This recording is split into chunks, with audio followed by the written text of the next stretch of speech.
absolutely devastating.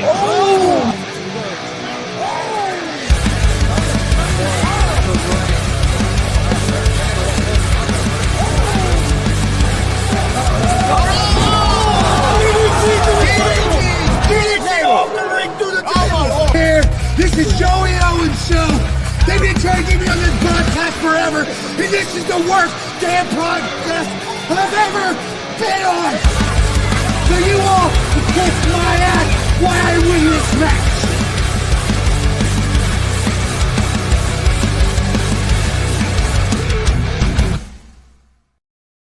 You got out of. I don't know yet. All right, off to a good start. That's the way it goes, isn't it?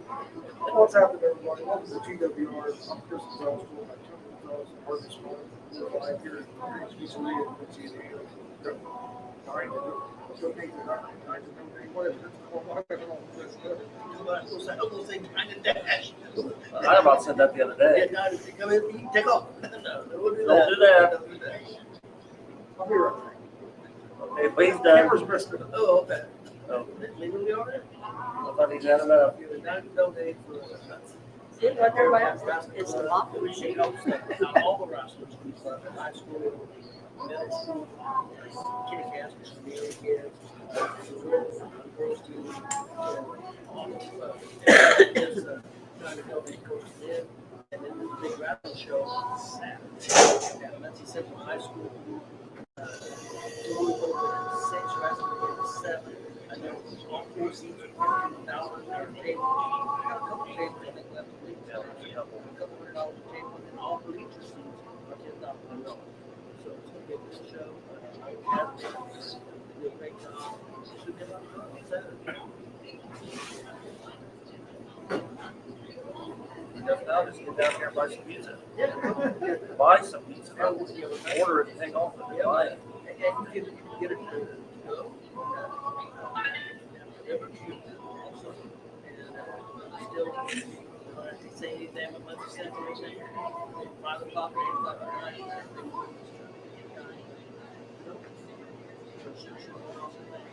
Why don't we get that guy on there? I thought he was supervisor. He probably is. Well, that was one for away.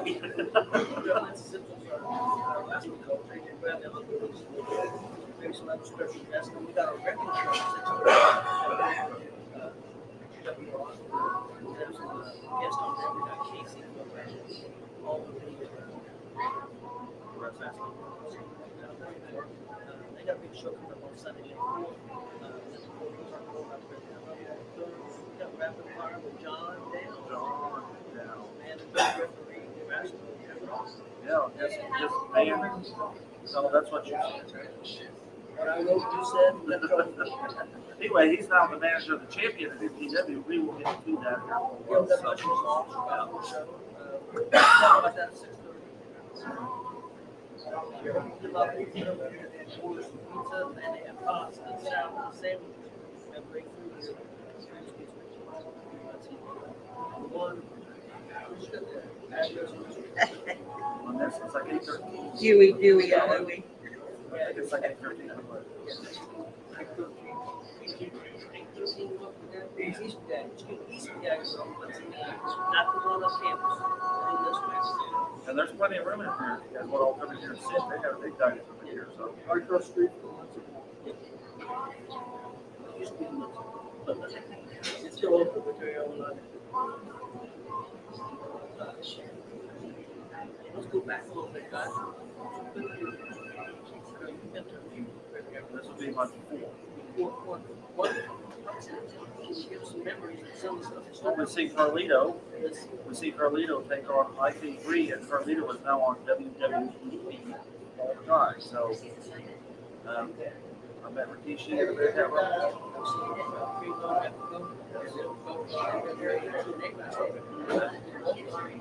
See Eric Smalls, he's at NWA. Is he still with NWA? Yeah, we see him a few years ago in a cage match. And this would be my, I would say my 6th year anniversary at GWR, even though the dates are all my first time to commentate actually conduct a county network show. Started at Bearcat Rumble. First time I ever seen it. First time I ever seen that. Robert Masters from WCW. That show that I think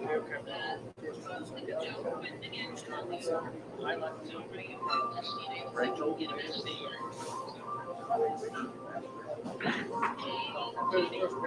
She's on my first, so that means I'm in your second. Yeah, she, the first time I seen her was a show in August. Well, he's talking about the first Bearcat that we went to, not that we didn't broadcast it. Okay. Well, she was on the first one that I was on, so that was her first year of broadcast, right? Because this will be your 4th year as broadcasting. Is that right? Yeah.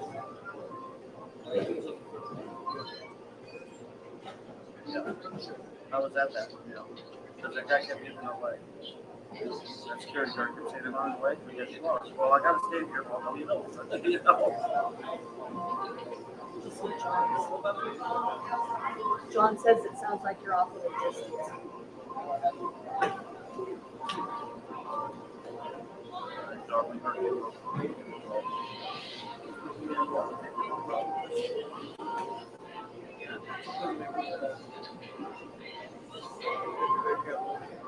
Well, just seeing all those kids, all the actual average wrestlers that this money's going to, from kids to going into college. Yep. So, we get to see the Bearcat Rumble. We see some of those kids actually competing in the Bearcat Rumble. Of course, Coach AJ. Hey, John and Justin, did that help? there's that Barry guy. He just walked in the door. All right. Thanks for letting us know, guys. They said that fixed. Okay. Chris, what about you? What stands out to you? Some of the Bearcat Rumbles we've been to in the past. The one with Carlito and Epico and Primo, because I got to actually meet them guys backstage after the show, and that was cool. Yeah, I did too. The year, I think it was the year after that, or was it last year when IK3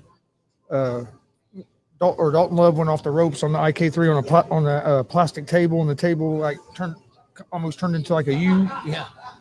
Bent that table. I don't think I've ever seen that like a spot like that before, so I thought that was pretty cool.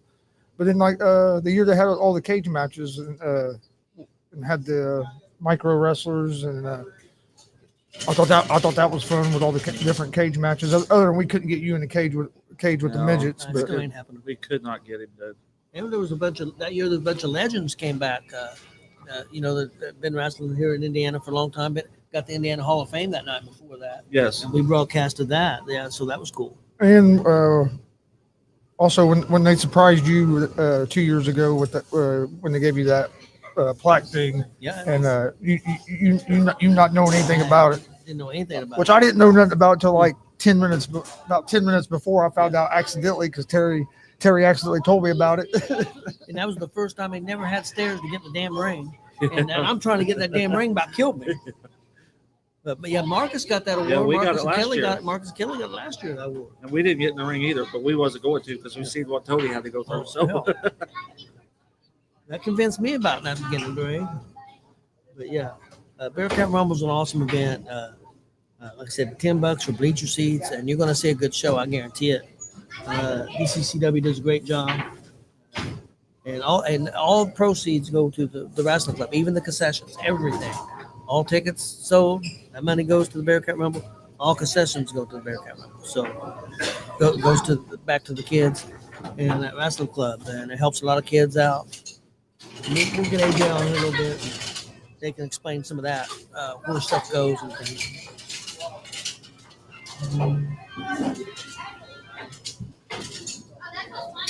I go, wow. yeah, it did. We'll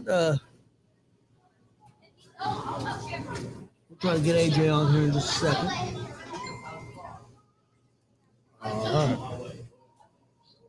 Seen a bunch of different names on there. We got Big Glenn, we got Justin Danger, seen somebody mention TJ Powers, Bruce McGarr. We have a lot of people on And there. this year though, we have returning actual Muncie champions, right? 1975, 1990 teams, right? That's what they're saying. TJ called us Huey, Dewey, and Louie. Huey doing Yeah, well, that's who's TJ. okay? Gonna say he's gonna say you're Huey. Well, that's probably about right. If you're Uh, going by size difference, maybe you're right. Justin Day just said more like Larry, Curly, and Mo. Well, that works too because I am actually related to Larry Fide. Yeah, but It's a you distant cousin, but I am related, so that worked out too. look more like Curly though. Yeah, I do. That's true if you go that route. I want to know who Louie and Dewey is. Are you Dewey or Louie? I have no clue. But isn't your brother going to be there Saturday? He's Well- he's a member of the 1975 team, right? He knows about it now because he knows about it from me. He hadn't heard from anybody else. So, but he knows about it. So I'm not sure. Yeah, they're supposed to be recognizing the 1975 Muncie Southside Rebels state championship team and the 1990 Muncie Southside Rebels state championship The team. Rebels, is that the same school? Or? Yes, yeah, that was the Rebels. And my brother, Paul Gonzo'S, was on that 1975 Rebel team. Was he a Central guy too? No, that's Southside. Southside, Yeah, okay. both those state champions. They're recognized because it's Muncie. Okay. Well, they're recognizing, but it wasn't Central. But at that time, but Chris's wrestling coach Tony Abbott wrestled on that 1990 state championship team. He also coached AJ, I believe, didn't he? Didn't he coach AJ a year or so? Abbott. Yeah. Abbott's first year coaching was AJ's senior year and my freshman year. Yep. That's what I thought. All right, we're going to roll you in Yeah, here. we'll go get Coach AJ Bradley from the Muncie Central Bearcats on here. Yeah, but Abbott's first year coaching was AJ was a senior and me and Gene were freshmen. Yeah, we was talking about the 75 and 90 teams, and we're talking about Abbott coached the 90 team. And like I said, it was Chris's freshman year and your senior year. Oh yeah.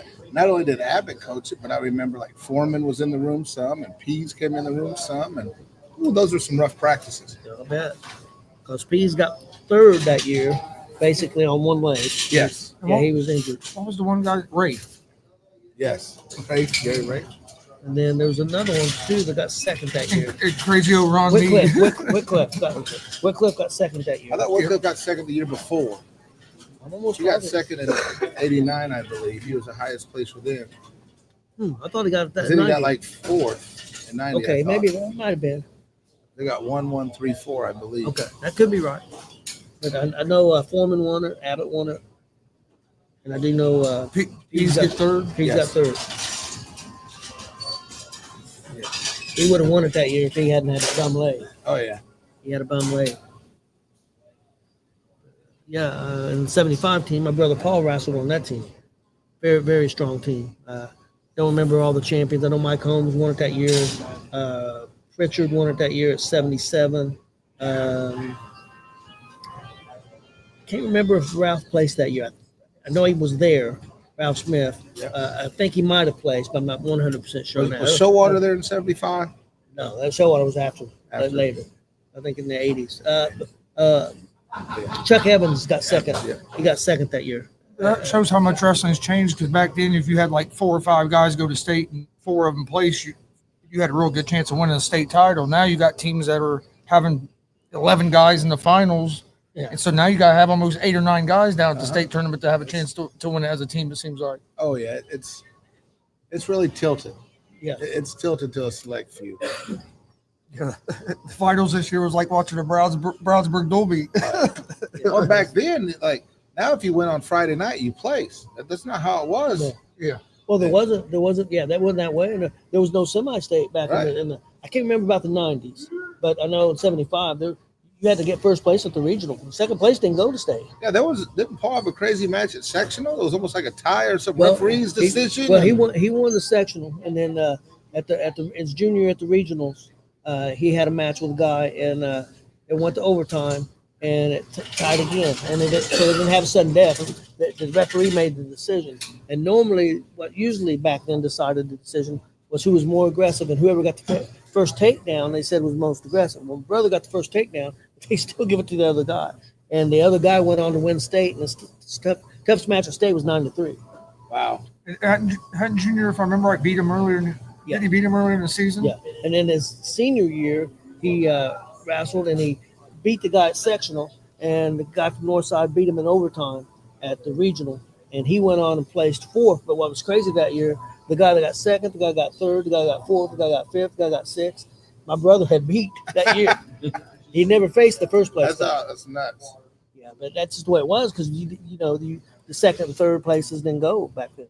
And people they forget back in '75 that like Southside was a powerhouse, but as was Northside, and Delta's coming up at that time. Northside won at 74. Yeah, so it's like, wow, like this area getting out of this sectional was like. Well, and people are going to find this hard to believe, but in '75, when Southside and Northside wrestled a dual meet, there was 3,000 people at that dual meet to watch. The gym was completely full. There was people sitting on the stage. Oh yeah, they talk about Southside and Delta in the '80s. They forget about South and Northside in the '70s. Yes, just absolutely insane. Yep. Yeah, most definitely. And what was crazy was that John Smith, the coach of the '75 team to the state, 75, but he was assistant coach. But he was assistant coach for Northside in '74. They won it, and then he was assistant coach of Southside. He took over Southside in '76. Southside fired the coach that won the state championship in '75. That's another story. But they did fire the coach. That was crazy. How do you fire the coach and win the state championship? That was Cartwright, wasn't it? Cartwright. And the guy didn't know a lot of wrestling, but man, you look at his team, go back and look at that '75 team and what their team looked like. They were jacked. Their 12-pounders had as big as arms as most 75-pounders did. I mean, they were a jacked team, definitely.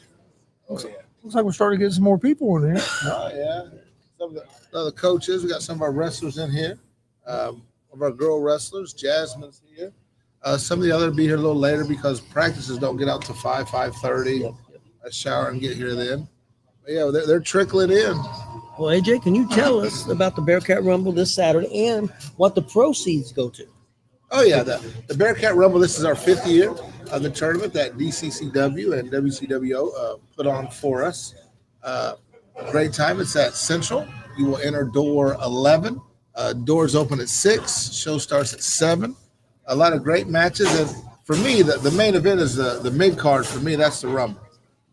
And that's great because a lot of wrestlers are in there, including myself. I've been in there a few times. As Terry said the other day, the 2-time winner. That's me, the only multi-time winner. Yep. But it's a great show. We love doing it, and it raises money for our kids. And with this money, we buy stuff our kids needs because people think of like football as an expensive sport and baseball as an expensive sport. And all wrestling, you just need shoes and a mat. Like, well, it's not that simple. Like wrestling shoes are very expensive because they're specialized shoes. And you need headgear and different types of uniforms, and then travel. It's a very expensive sport. And then our sport, you'll be in a gym from 6 in the morning when you weigh in and won't leave till 8, 9, 10 o'clock at night. Sometimes it's later. I remember when Chris was younger, we'd be in Indianapolis till 1, 2 in the morning, still wrestling. So you're feeding the kids that whole time. And we try to take care of them so they can focus on wrestling. The parents can focus. And now the money goes to them, whether it's camps, food on the weekend, shoes. We just bought the middle school headgear. We do team packets every year of shirts and stuff, warm-ups, and the kids who can't afford it magically gets paid for. Yeah. And then that's where this money comes from. We started an academic scholarship this year. We raised so much money last year from this that we had some left over because all the money we raise, we spend on the kids. Like we don't carry it over and try to say, oh, we still got $3,000 in the account. No, we get it. It goes to the kids. It goes to the kids what they need. And we had funds left over this year, so we started an academic scholarship, and one for the boys and one for the girls. So Nathan Spears, who's going to Ball State University, he was the first male recipient of our scholarship, and Courtney Thrash, who's going to Indiana Tech and wrestling at Indiana Tech, is the second recipient of that. And outside the scholarships, other things we use the money on is some of our kids who make it to college, they find out that there's a $400 fee for this. And to get in the dorm, there's another $200 for this. And we always say, hey, if you're one of us and you wrestle and something comes up, reach out. And they do, because it's our job is to help them out in the future and get them where they need to go. Because I love Muncie. I love Muncie wrestling, but I want these kids to leave here, do things, come back when they're ready to come back and help build the community. AJ, I have a question. What would now say a young kid, 10 years old? What would it cost them coming in the door? They got to get a singlet, got to get a pair of shoes, got to get a headgear. What do you think that cost would be? Oh my. Well, headgears start out on the cheaper side, 70, 80 bucks. Shoes, 10-year-old, that means he's in adult sizes now. So you're looking at 100 or 20. Wrestle tournaments, there's a card that you have to have. We don't charge that, but Yeah. you got to have that. That's $50. And then if you want to go to the tournaments, every tournament now is about $30. And that's just That's the not start. that's not kind of a singlet either. Oh no. And we don't really charge a club fee. Like our club fee is $20. And that is so that every kid gets a t-shirt. And then that helps us buy more cleaning supplies. Like a lot of clubs charge $100, $200. Like, Oh, yeah, like I we know. do this, and me and my other assistants who are here, we get paid like our coaching salary from the school during the season. But all the other stuff is free. You know, like we run practices now, Wednesday, Friday, And, like nothing. and the salary you make as a high school coach for just during the season, it's not. It, Oh, no. it don't cover half the time that what a coach really puts in either. No, and we don't do it for the No, money. yeah, No, you don't. Coaches don't do it for the money. That's 100% true. And the thing with our sport is rarely does one kid wrestle in a family. It's typically 2, 3. So you're doubling, tripling. So it's costing you. Oh yeah, I remember because I remember the Bradleys.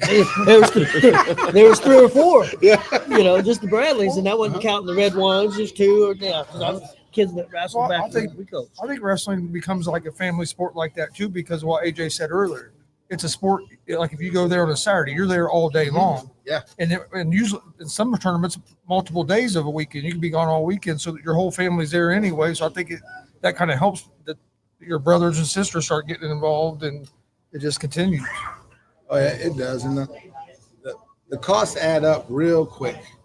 You know, and tournaments now, like with every sport, they're all turned into these big mega tournaments, and little local tournaments that we used to be able to go to. There's Windland. Yeah. So if you want to compete, you're driving an hour and a half, 2 hours away. That's gas for the kids and constant just, you know, money. Yeah, most definitely. Yeah, it's changed a lot. You're talking close to $300 just to get shoes, a headgear, and a singlet. By the time you get that in your card, Oh yeah. Yeah, yeah. Yeah, and Muncie, we have a lot of very good people, former wrestlers who help. Doug Marshall, I love him. You know, he's given like old shoes that his grandkids have and stuff like that. And we repurpose a lot of things that we use. yeah. And, you know, my wife's great, thrift shopping. You know, Dick's Sporting Goods will have like sales the following year. We'll be able to get some shoes half off. Like this past year, we bought 14 pairs of wrestling shoes. We started the season with almost 40 kids. Into the season with over 30, you know, and wrestling attracts those hard time kids because you have to have a certain mentality to do this sport. Yep. You know, you do. it's a gritty sport. It is, and you have to have that grit. Like you've got to have some challenges to really thrive in this sport. And it helps, and we love it. And I know it's a team sport, but it's also an individual sport. When you're out on that mat, you're by yourself. Yes. So if you're out there getting your clock clean, it's not like you got 4 people. I mean, I know you got team over there watching, and they support you, but you're out there on your own. Oh yeah, our sport is very humbling. Yes. Very, very humbling. There's no place to hide. no place to hide. Like our sport, you can't say, "Well, I rushed for 3 touchdowns." Well, but you still lost 35-21.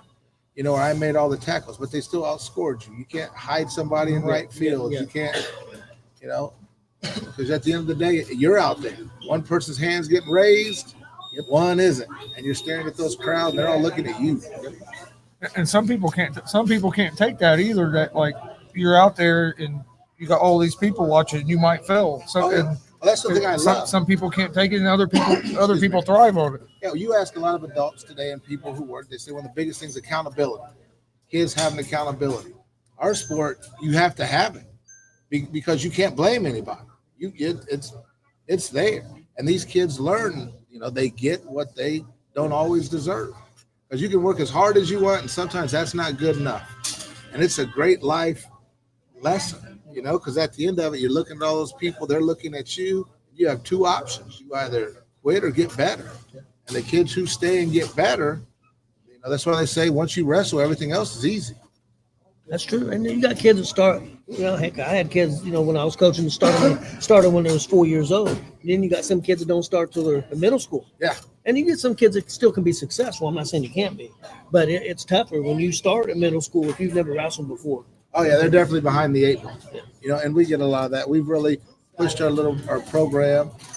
Chris was actually helped a couple years ago coach it, and we kind of divide some of it up. Now we're like the new beginners, like preschool, to like 6th grade, never done it before. We start running the kitty cats with them, and that's strictly newbies, never been it, never did it, and it's designed to be more fun. Learn how to move your body, learn how to control yourself, to show them that wrestling's fun. Because I will say, once you get a kid addicted to the fun of wrestling, then they're willing to do all the not so fun stuff. And then we have our monthly wrestling club, which is same age group, but more of the advanced. They're ready to get after. You can run practices a little different, just so we can keep bringing people on. Because one thing we never want to do is turn down anybody.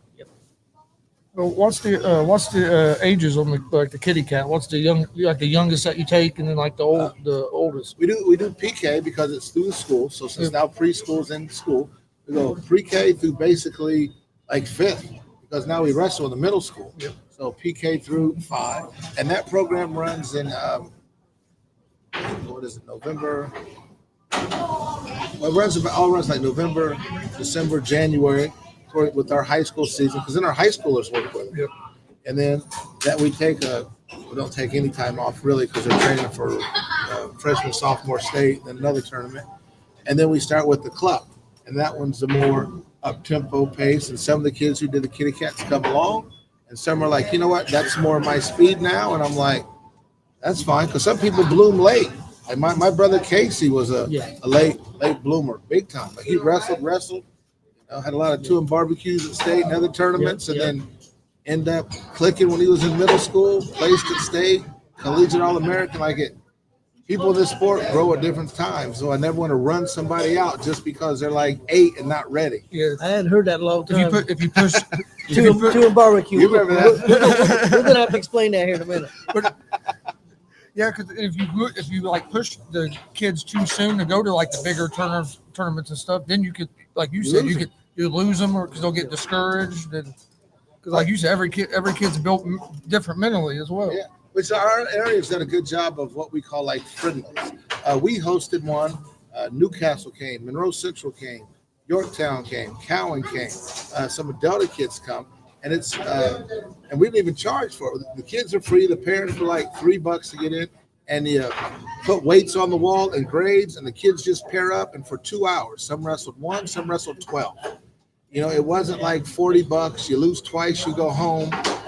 So the kids get that experience. And then we also went to one of those in Marion. We go to one at Cowan. And I've noticed that when I've put more focus on those tournaments, our youth numbers are not just going up, but I'm not losing as many kids. I'm not starting over all the time. Yeah. Because it's less time and it's less money for someone who's not sure they want to do it. But once they do it once, then twice, you kind of got them. Yeah, and let's go back a little bit. I coached wrestling, started about, I think it was about 1988, not 1888. Marcus is like, well, maybe. Well, maybe, yeah. But I started at the Muncie Boys Club, and we started a team. I think we had 20 kids that first year, and it didn't take long to figure out we had the tough kids. I mean, we had athletic kids, and we had tough kids. Uh-huh. They didn't play basketball, they didn't play football. For one thing, they didn't have money to play football. But we brought them in, and they took the wrestling real quick. And it wasn't long we were going to tournaments and just kicking everybody's ass. Oh, yeah. And these are all first-year kids, too. Oh, yeah. Boys Club was known around the state. Yeah, it was, and then it turned into the Power Power Club Club. later on. But and let you guys know, we did stuff, and we had a lot of fun. But we also had a bunch of hard-nosed kids. We ran tough practices. We ran hard practices. Our kids were in shape. Our kids beat the crap out of each other in practice. So practices were easier than the tournaments. I mean, harder than the tournaments. Yep. And so I'm gonna be honest with you. We were tough, and we tell the kids if they went 2 and out, it was 2 and barbecue. Yep. It was 2 and or if you only won one match, you was honey roasted. And that's how it's kind of mean. But but that's the way it was. It was a tough mentality. And you didn't just hear it once. You heard it all day long until the tournament was over that you were to a barbecue. But we had some tough kids, man. I mean, you just don't understand the tough kids and what it turned into later on down the road. AJ wrestled there. He turned into coaching. Casey wrestled. Casey did very well. So we had a bunch of kids do well. And so, I mean, but we was very fortunate. But we had just a lot of hard-nosed kids. Oh, yeah. But it gave us a place to go. Yep. It gave us a place because we couldn't do the travel AU circuit for basketball at the time. Yeah. Football, you had to buy all your own stuff when you were that age trying to play. So it gave us a place to go and something to do. Yeah, some kids, didn't have to pay anything. We came up with money, paid for the uniforms, paid for the fees. We took that first year. We didn't have very many parents that went to the tournaments. The very first tournament, he talked about 1 o'clock. The very first tournament we took the kids to, that I took a team to, was at Delta High School. John Smith. John Smith, Olympic wrestler, shows up. We didn't think about that, and we're there till 1 o'clock in the morning. Yeah, And people are trying to get a hold of the boys' club, want to know where the kids are, because we've got all the kids that we took in a van, and no parents And went. when he says we're there at 1, we're still wrestling. Yeah, on the It's mat not at 1 over. o'clock. Yeah, 1 We're o'clock in the still morning. wrestling. I wrestled at my 1 in the last morning. match like at 1 Yeah. 1 or 1:15 in the morning or something that night. It was crazy. Over 1,000 kids showed up to that tournament because they wanted to meet John Smith, the wrestler, Olympic wrestler, and it was crazy. That was the first tournament we ever went to. It was nuts. It was a lot of fun. And I know the tournament's not near as big. We would go to tournaments every week, 600-700 kids. Oh, easy. Yeah, I think it's 200 maybe a good I tournament. remember going when Isaiah was like Pee Wee 50. He'd have 55 kids in this bracket in tournaments. You're like, whoa! Now you go and they're gonna have like 5, 6. Yeah, it's changed a lot. Because most of it's like all these sports now, where everything's like travel. All Travel team, travel this, travel that. It's like a lot of that's just a money grab, but then that takes kids out who can't afford that. Yeah. You know? It does. Most definitely does.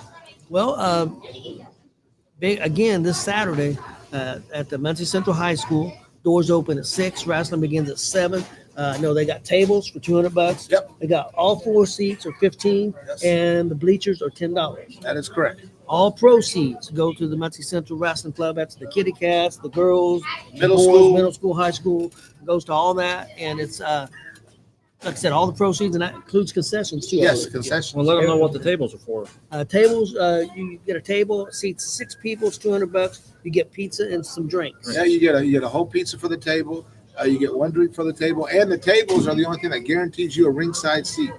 The other floor seats, there'll be some along the ringside, but those are first come, For sure. first serve. Should be a great show. I'm looking forward to it. It's been good every year that I've been. Oh, yeah. Never been disappointed at all. I love this. I absolutely love it. One of the great things is some of the guys, we introduced them before, like some of the kitty cats, middle school, high school kids, so they get to be backstage and they get to meet some of the guys, and the guys meet them. Yep. And after they get a little talk, you really see the WCWO wrestlers, the DCCW wrestlers, really they know what the show's for and what it's about, and you see them raise their game even more, which is amazing because they're already outstanding, absolutely outstanding. Some of the people that have been on this card. I agree 100%. Do you have any wrestlers here who might be willing to come on? I can go check. I know one of our girls, Jasmine. I go get her. This girl is absolutely amazing. First-year wrestler. Great story about her. So she comes out the year. Excuse me. And she was our heavyweight. Heavyweight to the girls was 235. And the weight class before that's 190. But she was weighing 205, 206. So she's in no man's land.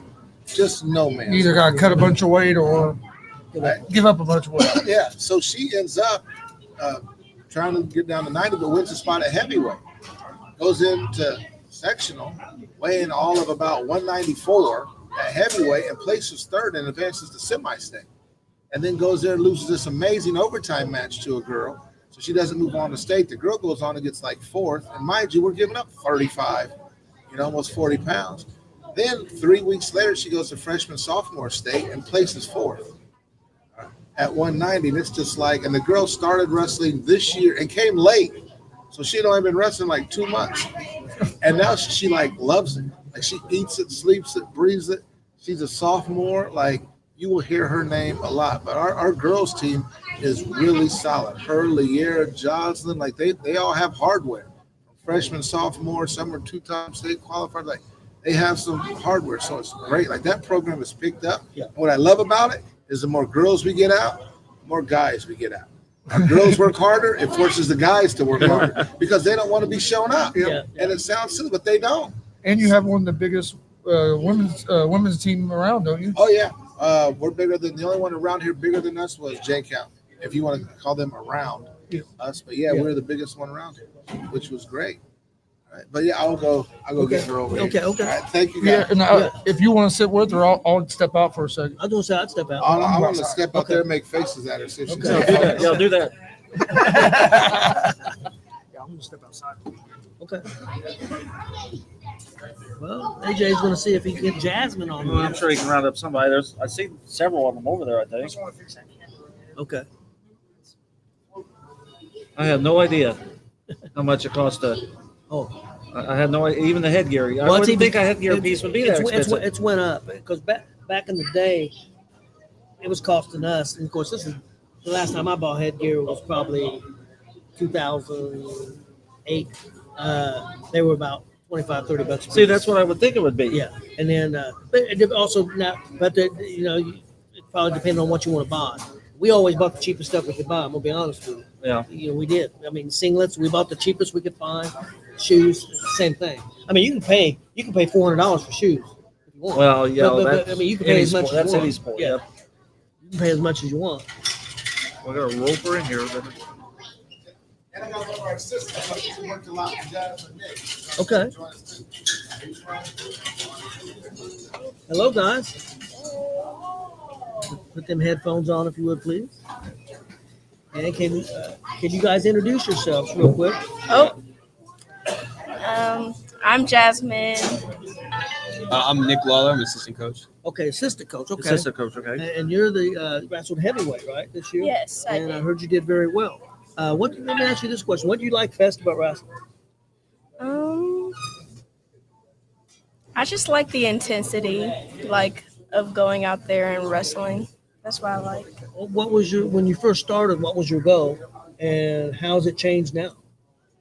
Well, when I first started, I didn't really have a goal. It was really impulsive. Okay. I just wanted to do it, but I I wanted to get better, and so I guess I did get better and a lot better. So. And what's your goal now, though? To win more and just grow as a wrestler. According to AJ, you've got a bright future. And I'll ask you, how bright of a future do you think you're assistant coach? How far do you think she can go? Can she? I think Jazz's future is entirely dependent on how far she wants to go. I mean, truthfully, and I don't take that lightly. I think you talk about the amount of work you put in to get better, and there's been no one in our room, boy or girl, who has taken that to heart more. Jasmine's at everything that she can possibly be at. Anytime we pop up with a last minute practice, she's there. So she's gotten tremendously better in just the time that I've known her. I think next year could be a very, very exciting time for her.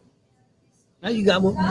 I haven't coached wrestling a long time. I coached wrestling for years. A minute ago, I tried to say 1888. I'm not that old. From 1988 to about 2012, I coached wrestling, and I haven't coached since then. But I think I'm going to have to come out and check you guys out. I'm going to see come and watch you wrestle. I'll tell you one thing: when Jasmine wrestles, it's fireworks every time, no matter what. So. Okay. What do you think your biggest strength is in wrestling right now? What do you do the best, and what do you think your biggest weakness is? I'll say my biggest strength is I'm really quick on my feet. I can think of something off the top of my head. But I'll say I do get in my head a lot. When I see somebody, I'm that's bigger than me or something. I'm oh yeah, they're a lot better than me and they're gonna get me. So I get in my head a lot about that. Coach, do you agree with that? Do you agree with what her weakness and strength is? Sir? Yeah, I mean, I think she's very self-aware, which is a great trait to have. But yeah, when you talk about physicality and being quick on your feet, I mean, she never leaves that on the table. You know what I'm saying? She's always putting forward all that effort. And in terms of the mentality thing, you know, that's probably maybe her biggest obstacle. You know, I'm saying she puts in all the work. The mental aspect is really the only thing I think that could stand in her way. And so I think, you know, continuing to work on that as we get closer to this season is going to be our number one goal. Plus, that can change with experience too. 100%. Because you gain confidence as you get more experience. What do you think? What do you think a legitimate goal is for next year? Legitimate goal? I mean, what do you think? How far do you think you can reach next year? Sitting here right now, that could change in 2 or 3 months, of course. That could change before she leaves. Yeah, no, true. What are you trying to say? I know how goals work. I mean, That's true. Well, I'll say, I mean, a legitimate, like, I guess I could see myself going farther than just like, because I was able to get to like regionals this year, but I didn't get past the first round. But it's like I could see myself going farther with that as a whole. What about you, Coach? How far do you think she can make it next year? I don't think it's unrealistic to say that Jasmine could be standing on a podium at the end of next year. And that's, like I said, I don't take these things lightly, and I think that she's put in all of the right work this offseason and is going to continue doing so. I would expect to see her on a podium at the end of next year. Do you have a go-to move, a favorite move that you do? Like my sons, when I coached them in wrestling, their favorite move was fireman's carry. That was their favorite thing. That's what their go-to move was. You have a go-to move? What was it called? The little underhook thing, and I would grab the leg. I don't know what it's called. She's been really working on lately an underhook to a near side single. Okay. So she's been working on that a lot, and it's looking really good. Good. Well, I wish you luck, and I hope you have a great season. And I'm going to try to get with AJ and find out when you're out, so come check it out. Thank I you. definitely want to do that. all right. Well, what's your story? I mean, they just don't make people assistant coaches. You've got a background too. Yeah. I wrestled, you know, from the time I was probably 4 or 5 until, you know, all the way up through high school. My dad was my coach, you know, so kept pretty close to him at What high school? Rushville High School. Okay. Yep. So not too far away from here. Muncie's not too far away from, you know, home, which is great. But yeah, I wrestled for ever, and then got out of the sport for a while. You know, kind of took my time away from it during college. And I graduated in December 2023, and you know, just found myself missing it more and more. And How'd you end up at Central? I'm still live in Muncie, Okay. so I graduated from Ball State, which is, you know, right over there, close to Central's campus and everything. And you know, got in contact with Coach Bradley through my dad, who knows, you know, anybody and everybody in the wrestling community. You guys know how it is. Yeah. And so got in contact with Coach Bradley, and Bradley was like, "You can be as involved as you want to be," and that turned into super involved. And you know, I love it. I've been very, very happy to be with the team all year and you know, lead a lot of stuff this off season as well, which is a really good time. Well, I appreciate you guys coming on, and we wish both of you good luck in the Yeah, we coming wish you season. nothing but luck. Yes. Absolutely. Thank you guys very much. Thank you. You see who walked in? I seen him walked in. Did you smell him or see him first? I seen him first. But all I can smell is pizza. Yeah, that smells really good. Yeah. Again, that's we're it. here to dine and donate at the Greek's Pizza on McGalliard. Is that right? Yeah, In Muncie, all proceeds they give us 813 East McGayer. until 8 o'clock. Come in and get your pizza, your breadsticks, your pastas, strombolis, and whatever else they've got. Looks like they got a pretty good crowd. Yeah, they do. It's filling up all the time. Yeah. And they give a portion of the proceeds Yes. automatically. Yep. To the Wrestling Central Well, that's Club. to go and dine in. That's You said delivery. delivery too, right? Delivery also, Well, yeah. guys, we have people watching because we were talking about the price of singlets, headgears, and shoes and stuff.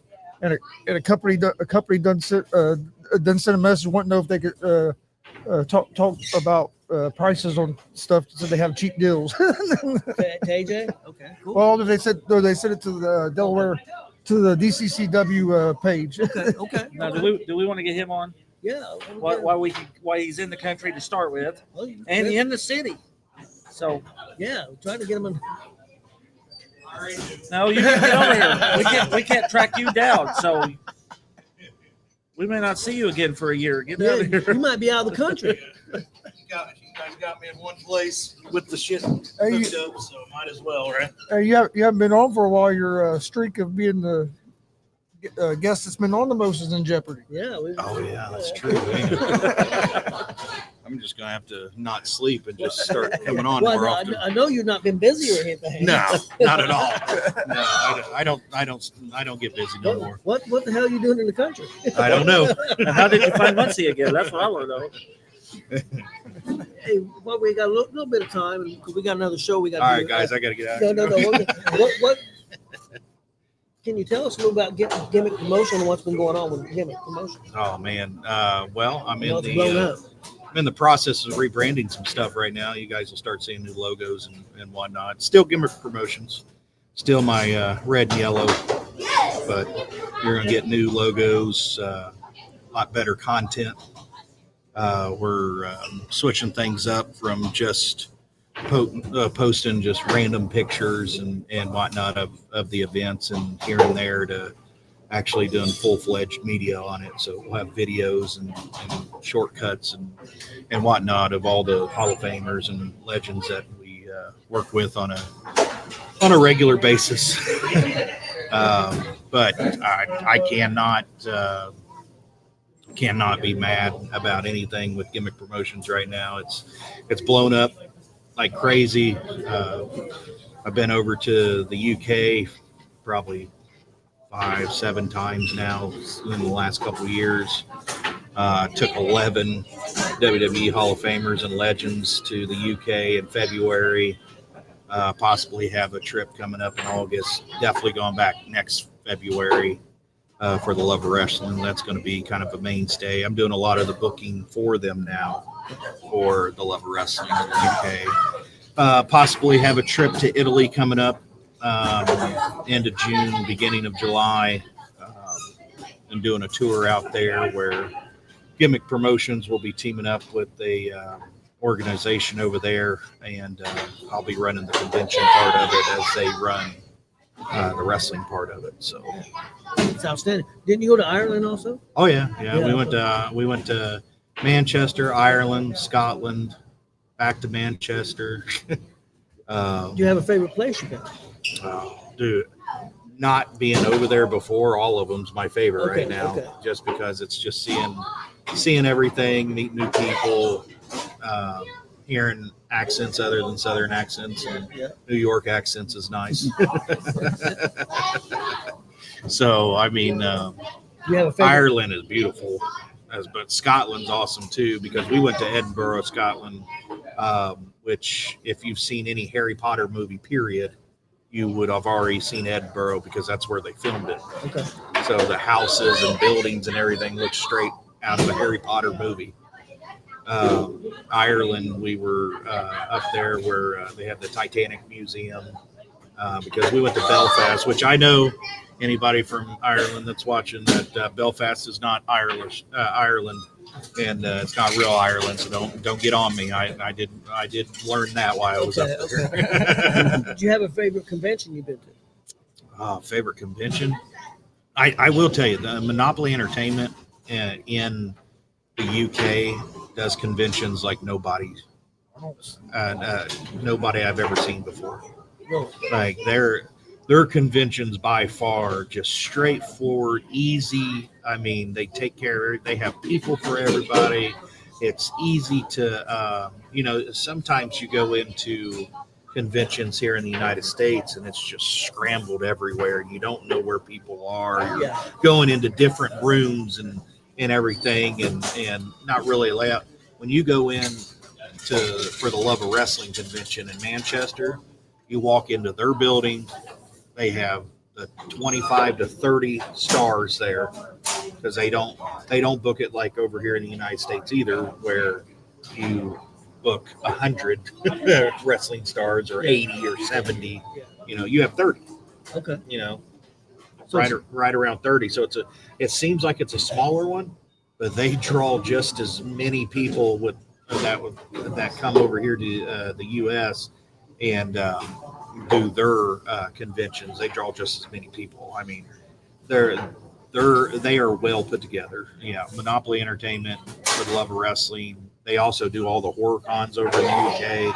They do all the Comic Cons in the UK. They do all the anime cons in the UK. Like, they literally run the UK when it comes to conventions. Awesome. Got anything big coming up? The Italy trip will be big as soon as we finalize all of that, which we're in the process of now. That'll be probably one of the biggest things I got coming up so far. Going to St. Louis in May for SCIW's Fan Fest, so that'll be a good one. Who are you taking over there?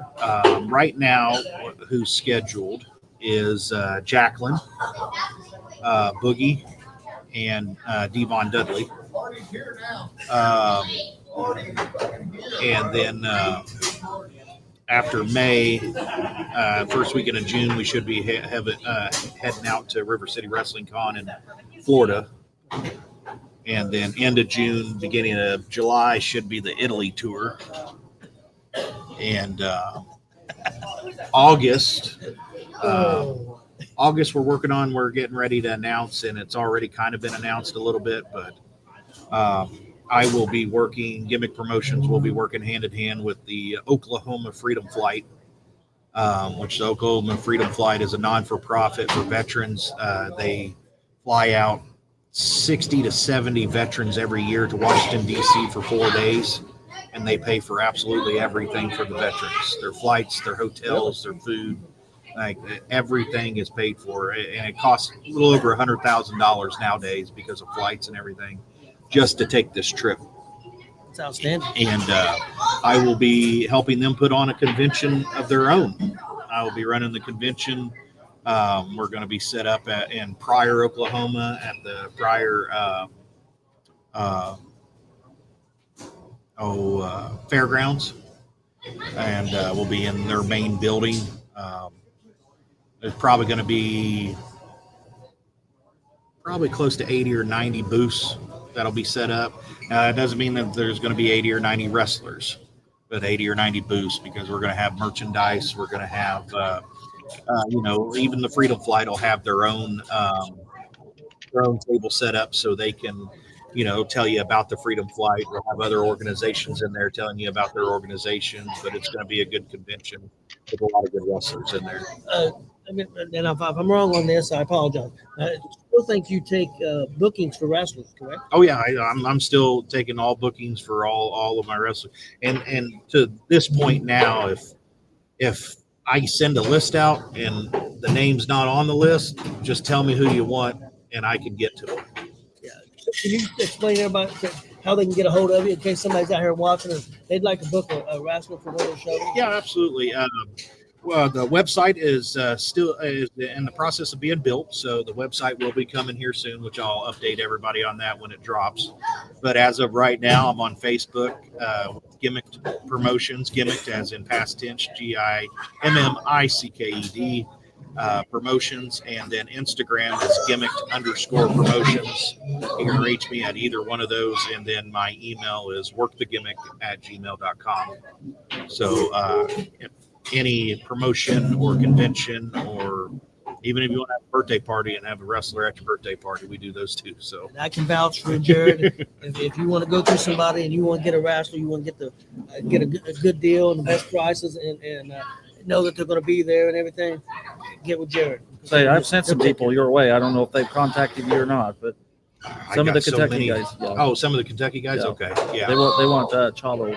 Oh yeah, we'll get Chavo there. Now, tell us about the Royal Rumble from your standpoint and Jey Uso winning that, because I heard you had a whole different perspective than I did sitting at home, and these guys being in the arena. Yeah, you were with Papa. Yeah.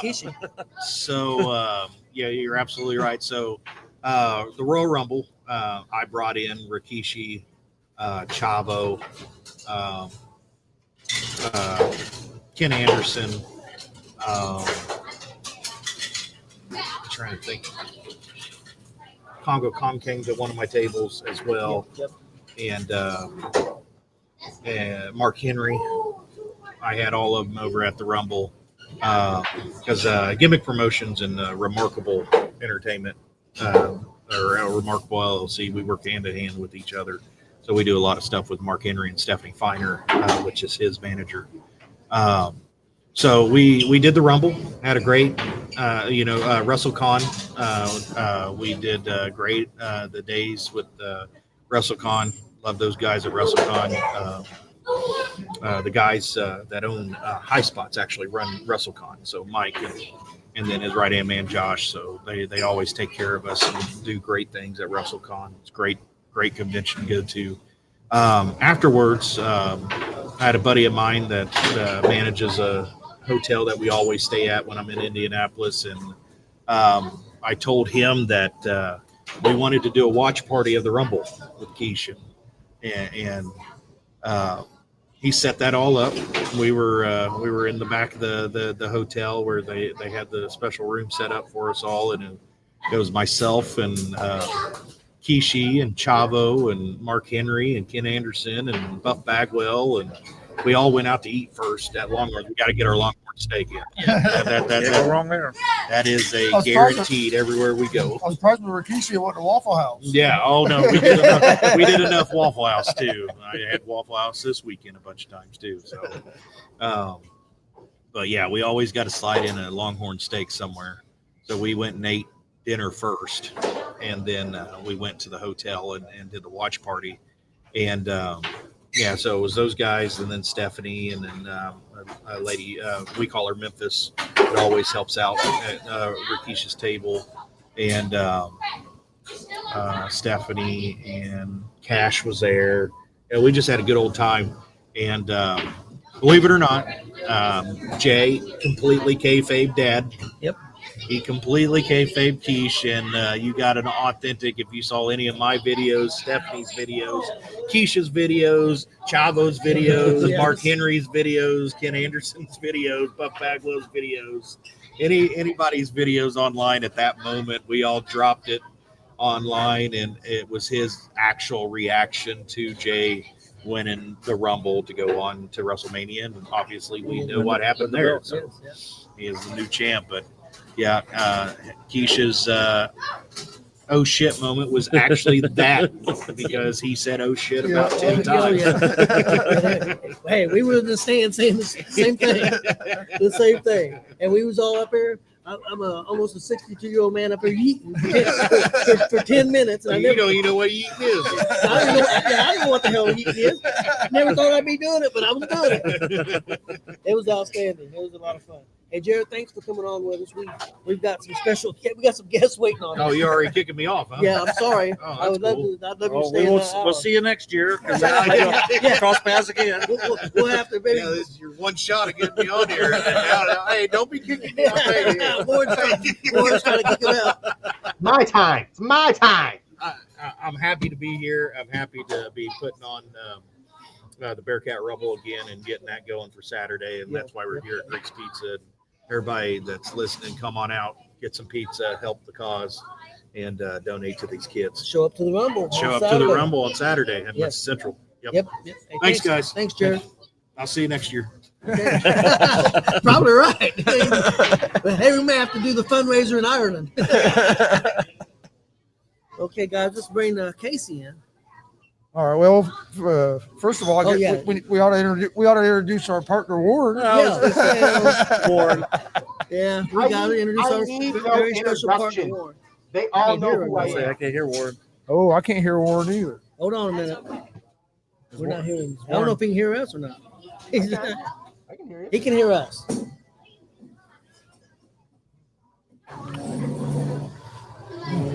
Oh, I'll try to figure it out. Okay, guys. He's going to try to figure this out real quick. I was gonna say I'll bring Casey in and Yeah. we'll see if we can hear her. And while you guys are talking, I'll try to figure it out. But she disappeared. She left. She left. She said, screw this. She'd had enough. She'd had enough before we even got started. So nope. Let's see. I thought we've had some pretty good interviews. Yeah, we have. That's very good. That young lady, my goodness. Oh, yeah. She's got a bright future. If that's how only- she came out of the gate like that. She's only been wrestling a few months. Yeah. She don't seem afraid. No, that's why I put her on your side, not mine. I didn't Yeah. want her throwing me down on the floor and tying me up. All right, let's see if we can hear Casey. Hello. Yes, we can hear Casey. We can hear Casey. It's just nobody wants to hear Warren, I guess. Okay. Nobody wants to hear Warren. I got to really hear. We can't hear it real well. Yeah, you got to turn it up. Warren's been blackballed. Maybe it's because they got the volume turned down. Now we can there hear we him. go, Now there we we can hear go. Warren a little bit. A little bit. Turn the volume up. There we go. There we go. It's the operator. It's not the operator. It's Tony. It's Tony. Hey, I ain't operating shit. That's the problem. That's why we can't hear nobody. If I was operating, you would be seeing nobody, hearing nobody.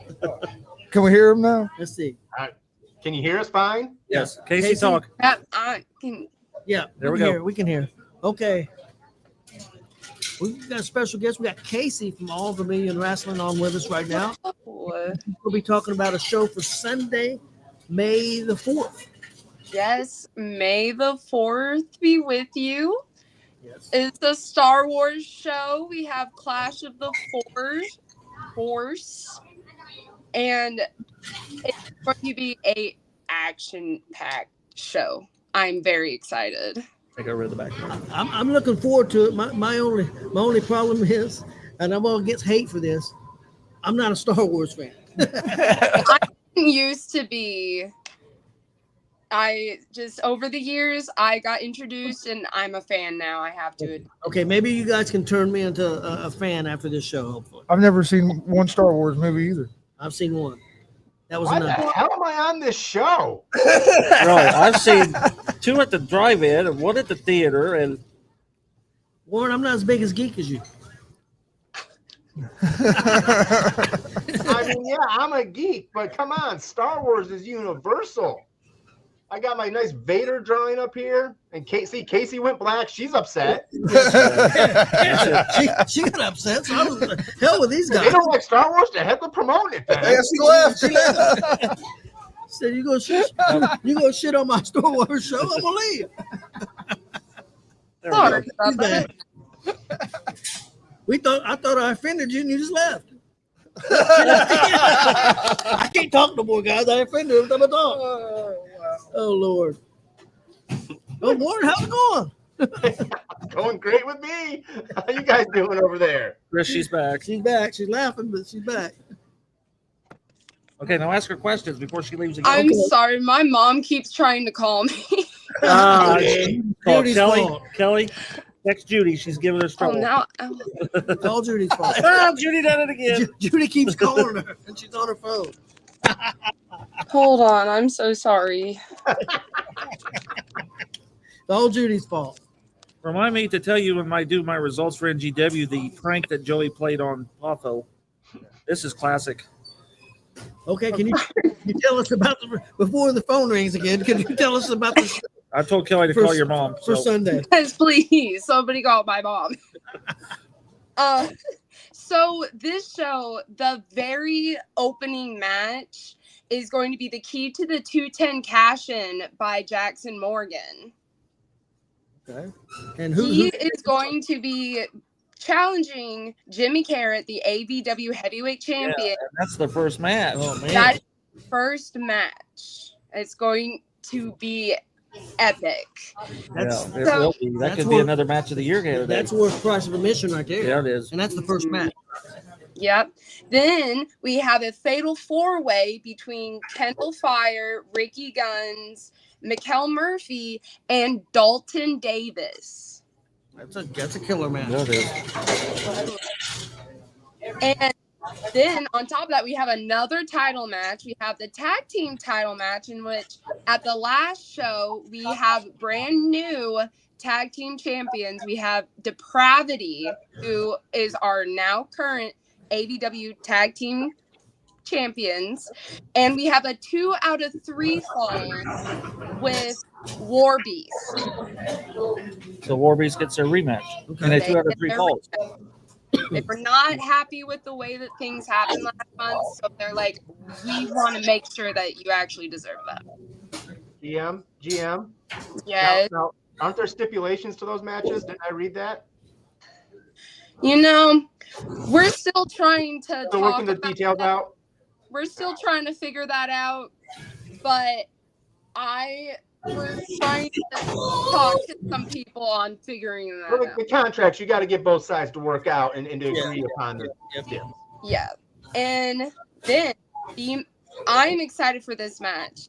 We have the Skywalker Eliminator, a 6-man elimination style match between Brody Bodkins, Elijah Arrows, Clayton Clark, Ashton Adonis, Mike Noble, and the Elite Warrior, DeCobra. May have been anywhere too. And you maybe finally get to see the Cobra. Yeah, I'm looking forward to seeing the Cobra. Whoever wins this match will be challenging whoever wins the heavyweight championship in the first match. They will be challenging the champion for the belt in the main event. Oh, so The champion is in who? What champion? Whoever wins the first match. first match. So whoever wins the first match will be in the final two? Oh, Yes. wow. Oh man, The AVW Heavyweight Championship will be on the line both in the first match and the main event. Oh, wow. Because just think of that. You're going to either have Jackson Morgan or Jimmy Carrot taking on any of those 6 guys as another main event into itself. Yeah, I agree. And then we also have the No Limits title also up for grabs. We have Kenneth James and the current champion, Zay Gates. It's a great match too. An outstanding card. The pre-show, the pre-main, excuse me, is a match that I'm excited. It's another Star Wars themed match. We have a Cantina street fight. Okay. Which is and the cantina, like almost like a bar, like a Star Wars like bar kind of. So it's almost kind of like a nerd style bar street fight kind of thing. I'm not involved. I was gonna say, is Warren in that match? And that is going to be Cold Hard Cash's Rico Jones and Christian Cash, and Kid Riot and Chris Gates. Okay. Do we get to see Christian Cash and Rico Jones get cut in half with a lightsaber? I mean, if I'm down for that. If we're going to have Star Wars match. Yeah. So see, you've never seen Star Wars, but yet you know some about it. I know what a lightsaber is. But yet in the very when Vader knocked out Obi-Wan, he disappeared, and the other ones are cutting people. It doesn't make sense. I'm a Han Solo guy anyway. Okay. Casey, can you let everybody know ticket prices and what time of the show is on Sunday? Okay, the doors open at 4. The show starts at 5. Illinois time. At Central Time. Illinois time. The tickets up until Saturday night at midnight. Tickets you can get in advance for $10, but at the door they are $15. 5 and under get free. But this show, if you are 15 and younger and you come dressed up in a Star Wars costume, you'll get in for free. Oh, fantastic. That's awesome. Yeah. You should dress up. He said 15 and under. Yeah, he's short enough if he could look like he's 15 if he put the mask on. They just think it's some kid. Yep. If they put a mask on you, they think you're just some kid. Yep. That's true. I could wear a mask. All Tony has to just get a brown robe with the hood to go in your Jawa, and you just walk around and go, and I don't even know what a Jawa is, but it sounds good. You need to watch the movies. You got to get up to speed here, buddy. I expect you to have seen almost every single one by Sunday, so you know. Oh, you better get started out because there's like 400 of them. I don't know about all that. That cutting too much into his wrestling watching time. I gotta watch wrestling. Well, again, Casey, thank you for coming on. Thank you for having me. And don't forget, I'll be there too. So the ratings draw is going to be there, so you know it's going to be a packed house.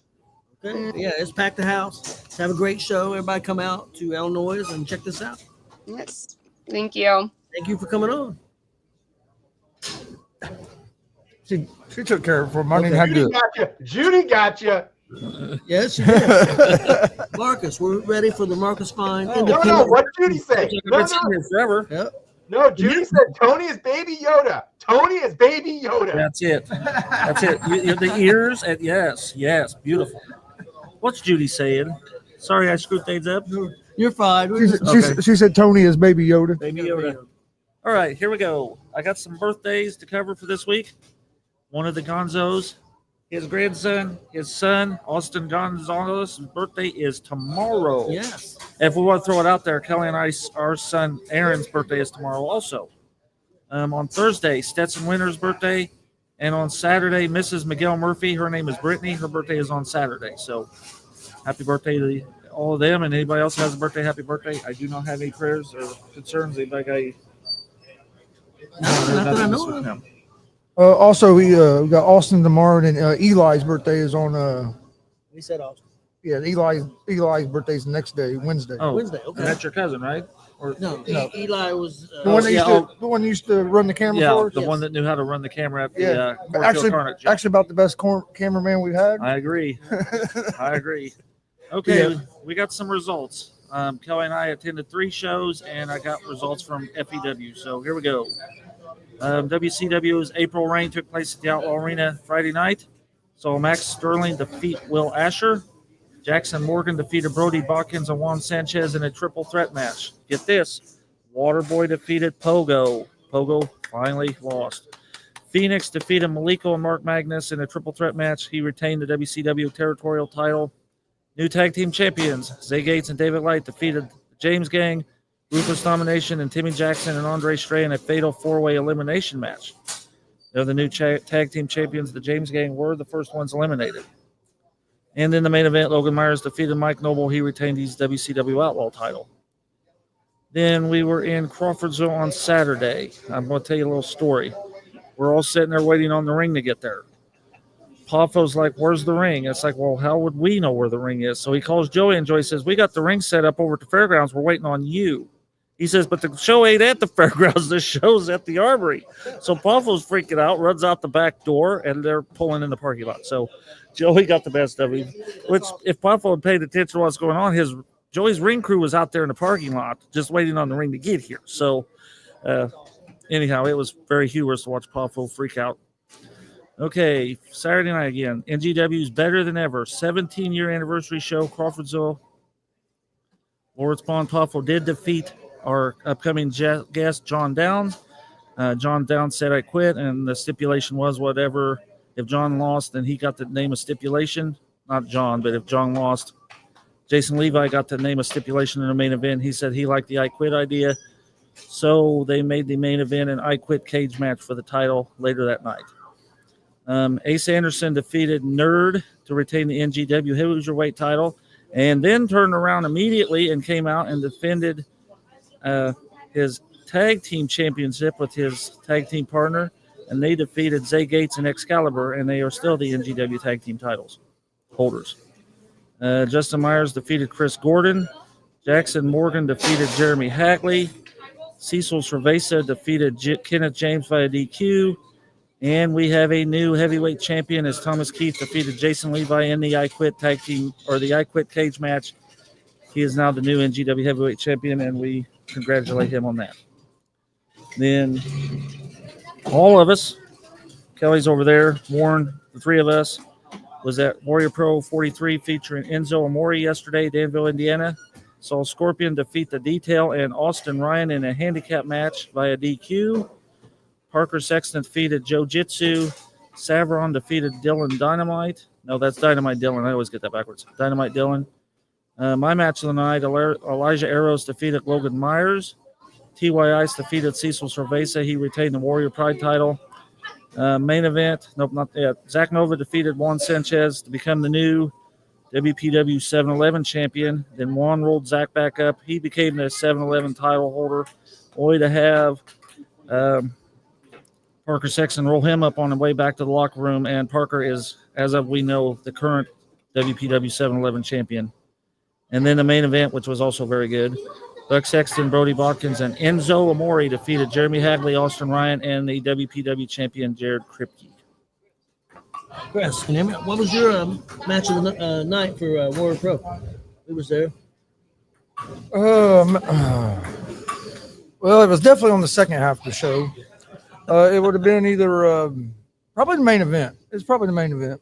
Yeah, that's I really liked the Nova and Sanchez match. I enjoyed that one as well, and I enjoyed the Myers and Arrows match as well. But getting to see Enzo or Real One, whatever you want to call him now, but he was.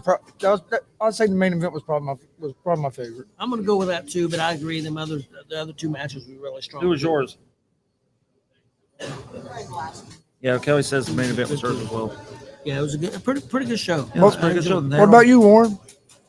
I was too busy running around the back doing my co-GM duties. I didn't get a chance to catch all the matches. So, all right, and then I did get the results from FEW that took place in Greenfield, Indiana. These are courtesy of our good buddy Alex Bolton. Alex Bolton, he's the guy, we've seen him around. I haven't seen him in a long time. We've seen Mike King since we've seen him. I know. Yeah, I've seen Mike. That's pretty bad if you've seen Mike since you've seen Alex. Wasn't that Alex Bolton guy used to talk trash about me here? And yeah, he still does. You just don't hear it. So yeah. Said the total attendance was 65. Saw the Bird defeated Ashton Adonis. The Empire defeated Andre Stray and a guy named Tyler Dynamite.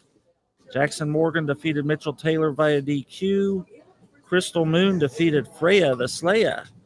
Logan Myers defeated Brandon Day. Elijah Arrows defeated Javon Mara. Mike Noble defeated Ricky Guns.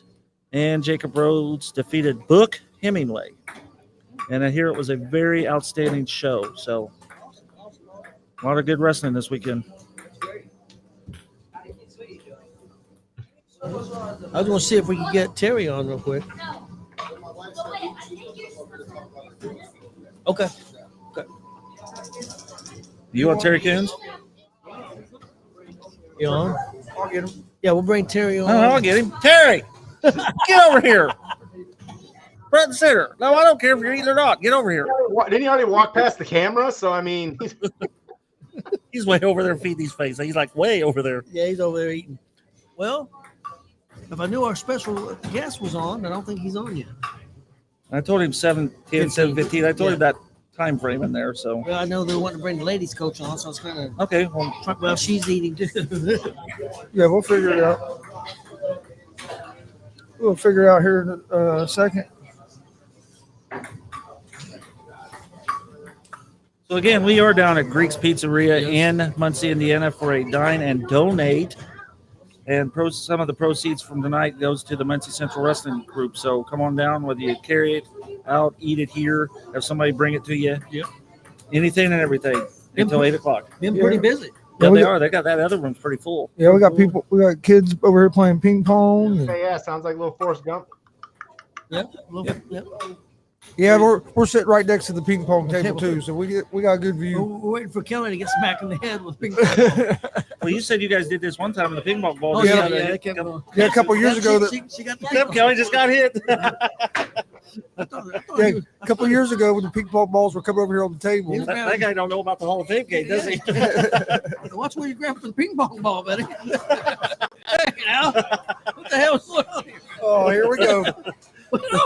Here we go. You see where the ping pong ball was? What the hell? Lord, I can't take these guys anywhere. I think it's like a final year at the pizza place. I'll be like, hey, what can I do? Kelly likes the frizz. Remember, she had Saturday Night with Nerd for a while too. So he is a wrestler coach, so he looks like pretty good shape. So we'll just keep our mouth shut. Oh Lord. Oh, I can't take you guys nowhere. We're gonna get kicked out of Greek's Pizzeria. I doubt it.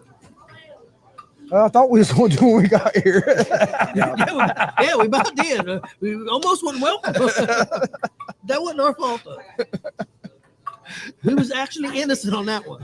We'll tell you about it later. Or you're not welcome here. Oh Lord. Oh, no Gonzo'S. No Gonzo'S. No. The Gonzo'S was all right. It was maybe the other group. Oh Lord, we're having too much fun. Well, again, while we're here, guys, we're here because of the Bearcat Rumble. All right, we do have a special guest here. We're going to bring a guest in. It's a good buddy, Roger. Yep. Now, just so everybody knows, if you start any shit at the Bearcat Rumble, this is the guy you got to deal with. So just keep that in mind. Yeah, he's the number one security for DCCW. Well, if you watch some of those guys, he's the only security. No, that's true too. He puts the ring. He does it all. I mean, is there anything you don't do? What I miss? I don't know. Well, we're talking good about you. We was talking good about you. Oh, well, talking about all the things you do for DCCW, security, putting the ring together. Is there anything you don't do? I've never had a match. Okay. Do you want a match with Tony? No. Oh. You referee. You referee. Yes, yeah, I that's do right, you love do. refereeing. Yep. That gets me inside the ring. Yep. Maybe not to the aspect that I want to be in the ring, but it gets me close. So you would like to have a match? Yeah, I think my bucket list, I would love to have a match. Terry? Whoever steps up to the plate. We can arrange Terry. Tony. No, it ain't gonna be no damn Tony. Tony's retired. He ain't even never started. But yeah, like most people, start as ring crew, Yeah. set up the show, the ring, the chairs. Opportunity came to do security because it was needed. Yep. Yes, it is. So, and then I found my footing doing that really well. I'm really organized, and I've done some security bits on the side, so other than wrestling. And that's where I've been at since, but that itch is there. Okay. What's the weirdest thing you've seen doing security? And you don't have to PG it unless you just get ridiculous. And we do have kids, so I guess you might have to. Yeah, see, you guys are out in public. I don't know the details, but I was informed of a certain individual that shouldn't have been there, but he was a paying customer. I couldn't just kick him out. Yeah. So I just hung out near him the whole show. Okay. Because of the environment that he was in. He needed supervised. Okay. And just fan-wise, some of the fans need to just relax and enjoy the show. Because some people will they'll face the ring and take selfies, and then people are like, "I don't want them taking pictures of me." They're not taking pictures of you. They're doing a selfie with the ring. Yeah. So, but that's just little things. Yeah. But for the most part, our DCCW fan audience, they're pretty respectful. Yeah.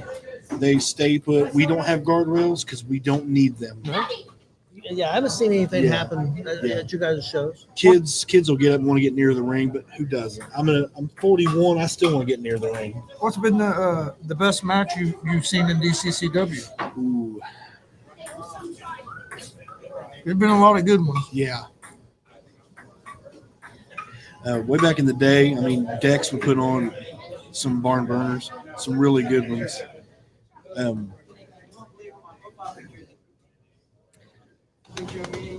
Drawing a blank. Ladies' man Mike King, he'll throw down some hardcore matches. Yeah. So when tables get brought out, him and Joey Owens. Yeah. So That match was actually in our opening video. they're tag Them team going to a champions table. right now, Yes. but I actually prefer to see them against each other, Yeah. feuding. Yeah. I don't like them teaming. Well, I'm sure that'll change eventually. And Yeah, at the one show was it Joey that threw Mike through the damn the entrance? whole entrance, Yeah. And That show there that has my favorite DCCW match on it. And that was IK3 versus Jake Oman, the kickoff cornfield carnage. Jake Oman, yeah. The kickoff cornfield carnage. Yep. That same year we're talking about when they got through the thing. But That was probably the best match I've ever seen. I'm a technical guy. I lean more towards technical wrestling. Yeah. So, yeah, Jake Oman. Marcus, do you have a favorite one from DCCW? Stands out to you? Oh, man, that I actually witnessed. I've seen a lot. Well, me and Chris, when we were commentating Funny Bone and George James, I think was my favorite one. Yeah. He loved that funny bone Yeah. match. oh yeah, got a violence chant. Yeah, the violence chant twice. I didn't get to see that live. I was at the hospital with my wife, but I did watch it. You mentioned Jordan James. Like, every time we have a show, he's about there. Like, I'm waiting for him just to say, this is my show, and I'm taking over, and I'm doing match of the night every night. And I'm I'm waiting. I don't know what it is, but he's like ticking right now. Yeah, he's one of the most underrated wrestlers. Yeah, out I there. agree. I look forward to watching his stuff. Yeah. But he's waiting. He's a ticking time bomb, and he's going to snap. Warren, you have any questions for Roger? Not off the top of my head. Unfortunately, I have not been to a DCCW show. So Please don't break me in half for that. That was good. That was good. Hey, behave yourself and he won't. I'm Yeah, serious. He's a pretty cool guy. Just don't piss him off. Just be. I'm big on respect. Be respectful. I don't care who you boo. I don't care who you cheer. Just, I've never seen Roger mad. I've seen him aggravated, but I've never seen him mad. right. Yeah, you don't want that. No, I don't want No, we that. don't. Yeah, it's like the Incredible Hulk. You don't want to make you mad. I've been there. I've seen him. See, I get mad like that, but the problem is I'm 2'5". Yeah, and then everybody points and laughs at you. Don't do me no damn good. He's mad. I just forget what the hell I'm doing. I just lose my mind. He always talks in math, but every time I look over, I don't know who's talking. Yeah. They see it. There we go. There, Chris. There it is. There's the question. Let's get it. Kelly has a question for you. Oh boy, I'm going to lose again. I'm going to lose again. I can tell. She wants to know who your favorite super fan is, Kelly or Marcus. Why did you just yell that? You're right there. She wants the world to see it. Yeah. I don't know. I'm gonna go with Marcus. Oh, I'm up to 5 out of 152 or something. He's up to 5. And 2 draws. So. All right. Marcus, buy a lottery ticket on the way home. This is going to be a good week. Well, we haven't talked to Mr. Dowd yet, so You ever gonna get the double digits? not at this rate. Who you guys want to talk to next? Female coach, if she's available. I think AJ's wife's getting ready to come on here in a minute. Well, I'll actually go there and try to get her over here for you Okay. guys. Yep. See if she's done eating. Thanks for having me. All right, we'll see you Saturday, Roger. Good to have you. I will be there. Yeah, we'll see. That's Roger. He's the head of security for DCCW. Like I say, he puts the ring Yeah, together. he does. He does all kinds He's of a stuff. good man. Good man. Yes, he makes sure we're well hydrated and Yep. very, very good man. I wouldn't want to Speaking of piss him off hydration, either. Chris is getting parched, so he had to Yeah, go get he had more. to- He's mad because they don't have Mountain Dew. But we're gonna see if we can get another Did you guest. see all those people just walk in the door, Yeah, come over here to dine and donate? They're doing very well. They're doing very well. That's all. Now, we still got about 50 minutes if that clock's accurate. So plenty of time to get down here and dine to donate. Anything on the menu. They have great food, man. I don't know if it's great, but I could smell it, so I'm Yeah, pretty sure it is. Well, Terry Coons out of the way, but he didn't know that. Yeah, his fat ass went outside to smoke. Okay, here, well, this looks just like the female coach looks like Roger. Yep, she's on her way. So Or to see that. Oh, here she comes.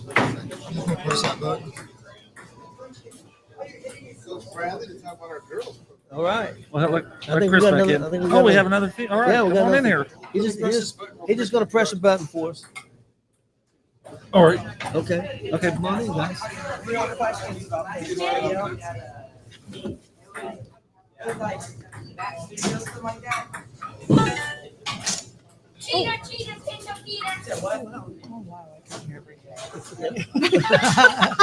Okay, guys.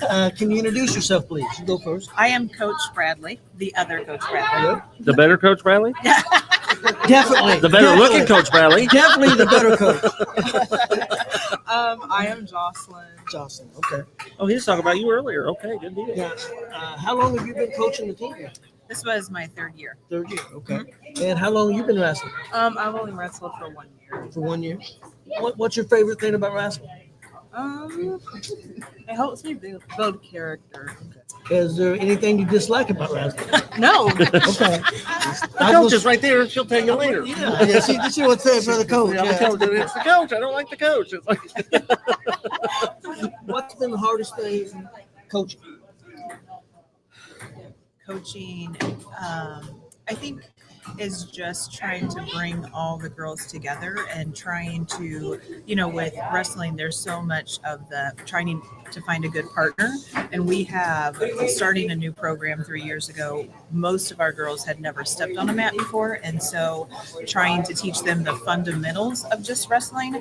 And then as those kids came along and got better and new kids came in, just trying to find a practice partner a lot of times is really hard to do. We do practice with the guys sometimes. A lot of our girls are willing to do that, and that helps tons. Well, what was the hardest thing for you? What's been the hardest thing for you to learn in wrestling so far? Well, first off, wrestling is very challenging. It's like different from any sport that you've ever played. It definitely helps you like set your pride aside. Yep. Yeah, it will. Do you have a favorite move? I love glass doubles. Glass doubles, yeah. She's good at them. Oh, She's good. good. She likes to take people and just run them across What was the map. move? I'm sorry. A blast double. It's just a double leg, but it's like a blast double leg. That's what they call it. Okay. He's not familiar with high No, school wrestling. I'm not. That's why I'm soaking this all up because I had no idea how much wrestling actually was until your husband got to talking about. I didn't think headgear would be near the price he Yeah. Oh, it said is. out here a minute ago. It's like, you got to be kidding me. I had no Yeah. idea. Yeah. It's changed a lot, yeah. What is your goal for the Central team next year? I think growing numbers is always really hard to do because, as Jocelyn said, this sport is harder than any other sport that any of the girls have ever done before. There is a lot of setting aside your pride, getting your feelings hurt. So I think growing the sport. But I'm not the wins and losses coach. My husband takes care of all that. I don't care about that. I want the girls to get better. I want them to feel good when they get off of the mat. I want them to be proud of the season they had and what they've accomplished, because if you can be a good wrestler, if you can improve in wrestling, I think it makes everything else seem more doable in life. So that's always my goal. I think she said earlier, it builds character. Yes. There's no doubt about it. It definitely does. I coached wrestling for a long time, and that's one thing that I seen and learned very quick was it builds character. Yes. It definitely does. Goal for next year? Next year, I just want to be. What grade are you in, first of all? Oh, I'm a junior this Junior, year. okay, So okay. next year I'll be a senior Okay. and then I'm out. Out of prison. But next year I want to be a better wrestler. I feel like if you ask anyone that question, anyone would be like, "Oh yeah, I want to be a better wrestler."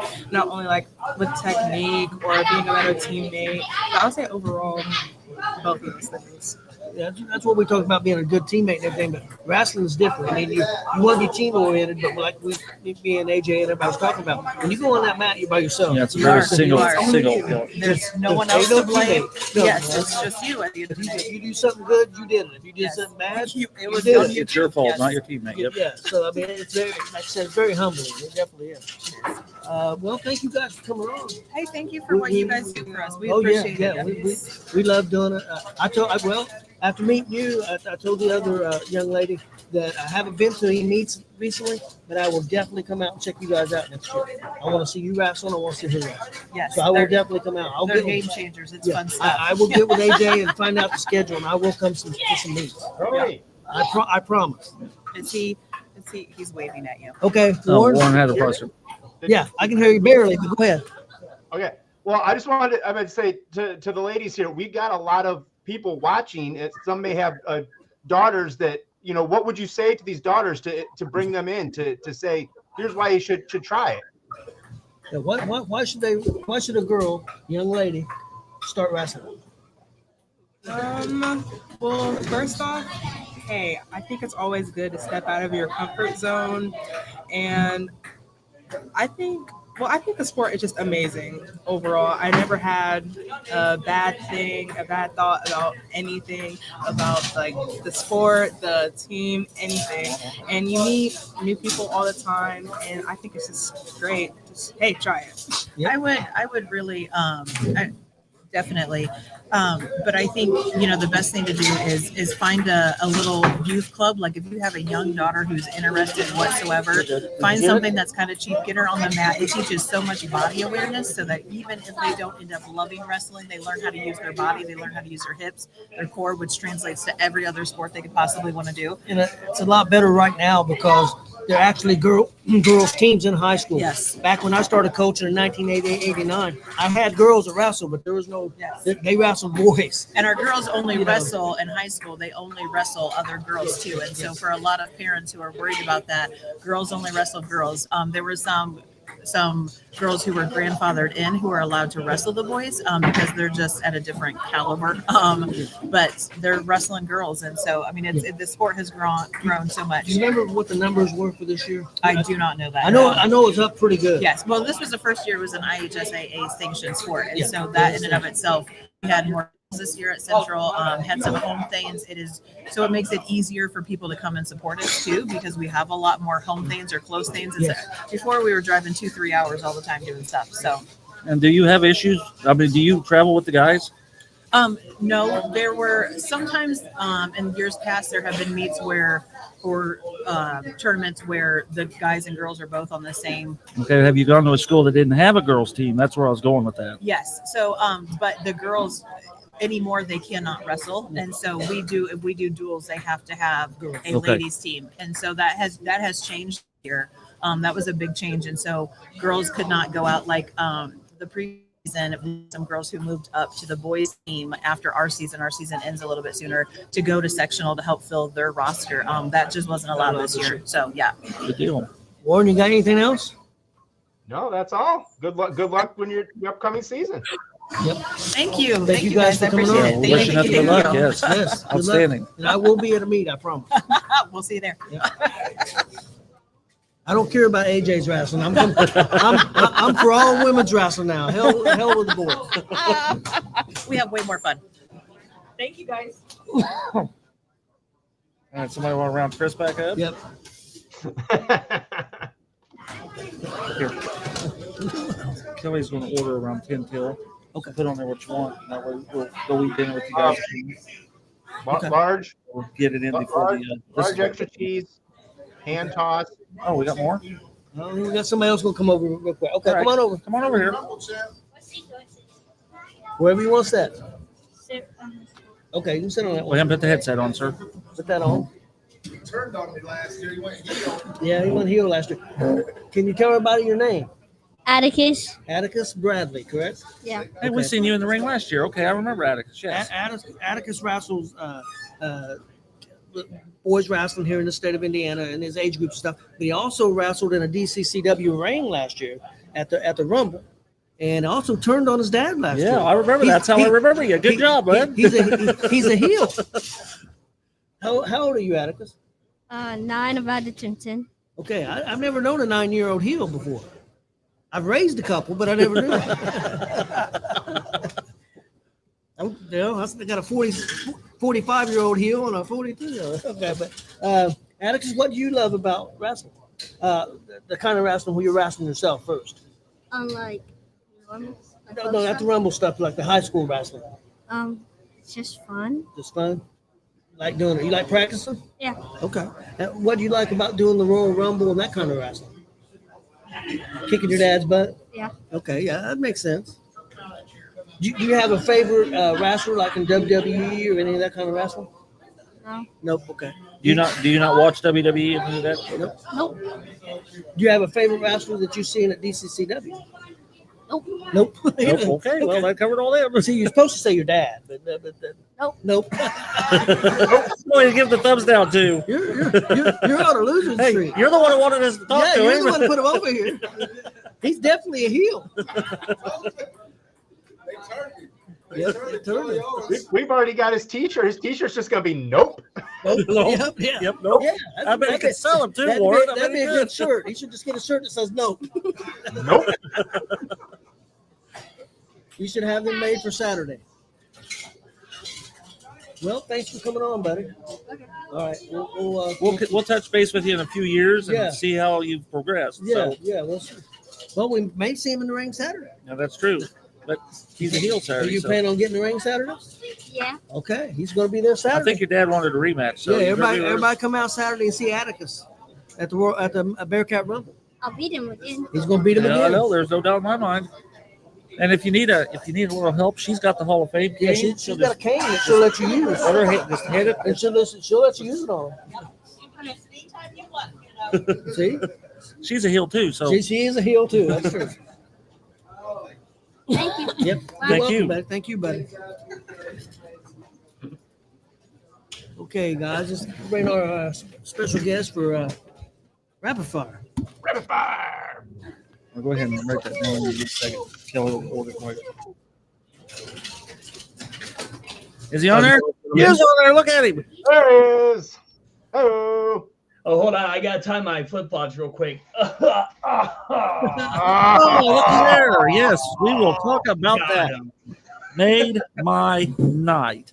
I definitely got a question for him because after I heard the results. Okay. Hey, Well, I'm proud of the outcome. That's all that matters. We told everybody, and it came to fruition. So sucks to be in GW, but hey, Champ's here. It's all that matters. I got one question. I heard you was a quitter. I did quit. But then if you think about it, we hindered Jason Levi because we gave him 5 opportunities to escape the cage, pin, submission, all that. When he turned to die, quit, it actually was a handicap to himself. So this was all part of the plan. Whether or not you believe it or not, part of the plan. Do you believe it, Marcus? Was that part of the plan? I've seen it. Yeah, I can believe Okay, it. Yes. okay, If all you've right. seen how that storyline was put together, very well done. Okay. And did you lose it? No. No. And by the way, I do have the towel. I couldn't believe the towel was still there, but I now have the towel in my collection that almost ended the match earlier if they had allowed it. Okay. So, Nice. Okay, we'll get things started. Marcus will go first. Warren will go second. I will go third. Now what? We give you your time. Look at John, bud. Sorry, I got interrupted. If you knew the guy, you would understand. No, but I'm teasing. Marcus will go first. Warren will go second. I will go third. And Chris will go last. Oh, Lord, I cracked myself up sometimes. I guess so, because I don't even know what you're laughing about this time. But oh, Lord. okay, so I can't really see him because Chris is messing around over your face here, but there he is. You don't have to see him. You can hear him. And there's nothing to see. So. Okay. I agree with John on that. I thought his name was Josh. No, that's what you think. No, actually, let's see. Behind me, I made sure to put JOH in so that way you know better. So you can't mess this up, man. If not, I've lost all humanity. Okay, my standard question, because you were never a wrestler up until Saturday that I'm aware of, and then that's debatable if you was Saturday too. But anyhow, when and how did you get started in this sport? I got started roughly about 94, 95. My friend at the time, who's moved away since, his family is actually cousins with the Ultimate Warrior. So he actually had a bunch of older videos and all that, and he introduced me to some of those older matches, like WrestleMania 6 at the time. I ended up actually becoming a Hulk Hogan fan because of that. But roughly 94, 95 is when I actually was introduced to wrestling. Okay. Warren? Well, my first question is, I mean, after Saturday, how you feeling? How's your body feeling? I got some welts here, some welts around my boobie. He put me through the wind. I'm stiff. But I beat myself up because I didn't get into shape and I was so blown up. Did get into shape? We saw the car video. What the? I needed that extra mile. I didn't get. I needed that like 10 extra crunches, and I just didn't push myself hard enough. I thought Papa was gonna be a little bit easier, but yeah, I was mistaken. So. All right, my first question as a manager, what is your main goal? My main goal is to make sure that everybody's still glued to the match, but I also got to make sure that I don't take away from the match. It's just like when I was a ref for 11, 12 years, it's storytelling. If I can help with storytelling, I'm going to do it. If not, I don't want to take away from what they're doing in the ring. So my goal is to make sure that I keep the fans invested while they're, portraying what they need to do or do what they need to do. Chris? All right. First we got a question from Kelly. Kelly wants to know who your favorite super fan is, Kelly or Marcus. I'm going to go with Kelly because I'm pretty sure Marcus called me Josh there for a while and Kelly hasn't. So the last person to call me Josh should be Kelly. So she's actually the better of the two. Sorry, Marcus. I mean, you take great pictures, but you kept messing my name up, man. I was laughing, but you can only laugh so much. And then my question is, what's something you love about the wrestling business, and what's the thing that you probably hate the most about the wrestling business? So the thing that I love the most, honestly, is the travel. I know that sounds weird, but in my personal life, I work road construction, so I'm always outside. It's just been this past year that I've even been trying to take shows in Illinois, trying to get out of my comfort zone, making sure that seeing if I have it. The you know, with the travel comes the people that you meet, but it's getting to see new places is actually cool, with the faces as well. The only thing I can't stand, and I know it's the biggest answer, but it really is the backstage politics. You know, when you learn the business, you really don't realize how bad it gets until you actually live it. And I've been in some bad locker rooms where I just don't go back anymore. Okay, my question is, tell us what it felt like to smack Poffo so hard that you put one hell of a bruise on his back that I have never seen ever in my entire life. Which well? Well, it took what 3 of them, but still, that back was vicious. So when we got done, I felt bad because I told him, I said, it was your fault that you told me to hit you as hard as I can and right in the center. So, you know, I want to get a hold of it because it's literally like a 2 or 3 pound baking sheet, and it's not one of those ones that bends. So that's the only reason why you had such a loud pop on it. I told him, I said, "Are you sure?" He said, "Yeah." Well, okay, so you know, the years of frustration, all that really came out in there, and man, it just felt great. So if I could do it again, I would. That's why I'm waiting for the video, because I want to hear how good it sounds again. Okay, Warren. All right, I'm gonna give you a time machine and a ticket for front and center of any wrestling match ever in the history. Where would you want to be? It's going to sound a little weird because I'm not going to go super far back, but 2006, I would love to be front row for Undertaker versus Kurt Angle at No Way Out. In my personal opinion, that should have been on a WrestleMania card, and Vince dropped the ball on it. That was such a great storytelling match. Peak Angle, I think, is the GOAT. On the mic, amateur wrestling helps him out. You know, like Bret Hart, Chris Benoit. It's something about those amateur background that really lures it to me. And with Undertaker being there to help carry it, it was one of my most favorite matches I've ever seen. If you could be any big-time pro wrestler or manager, who would it be?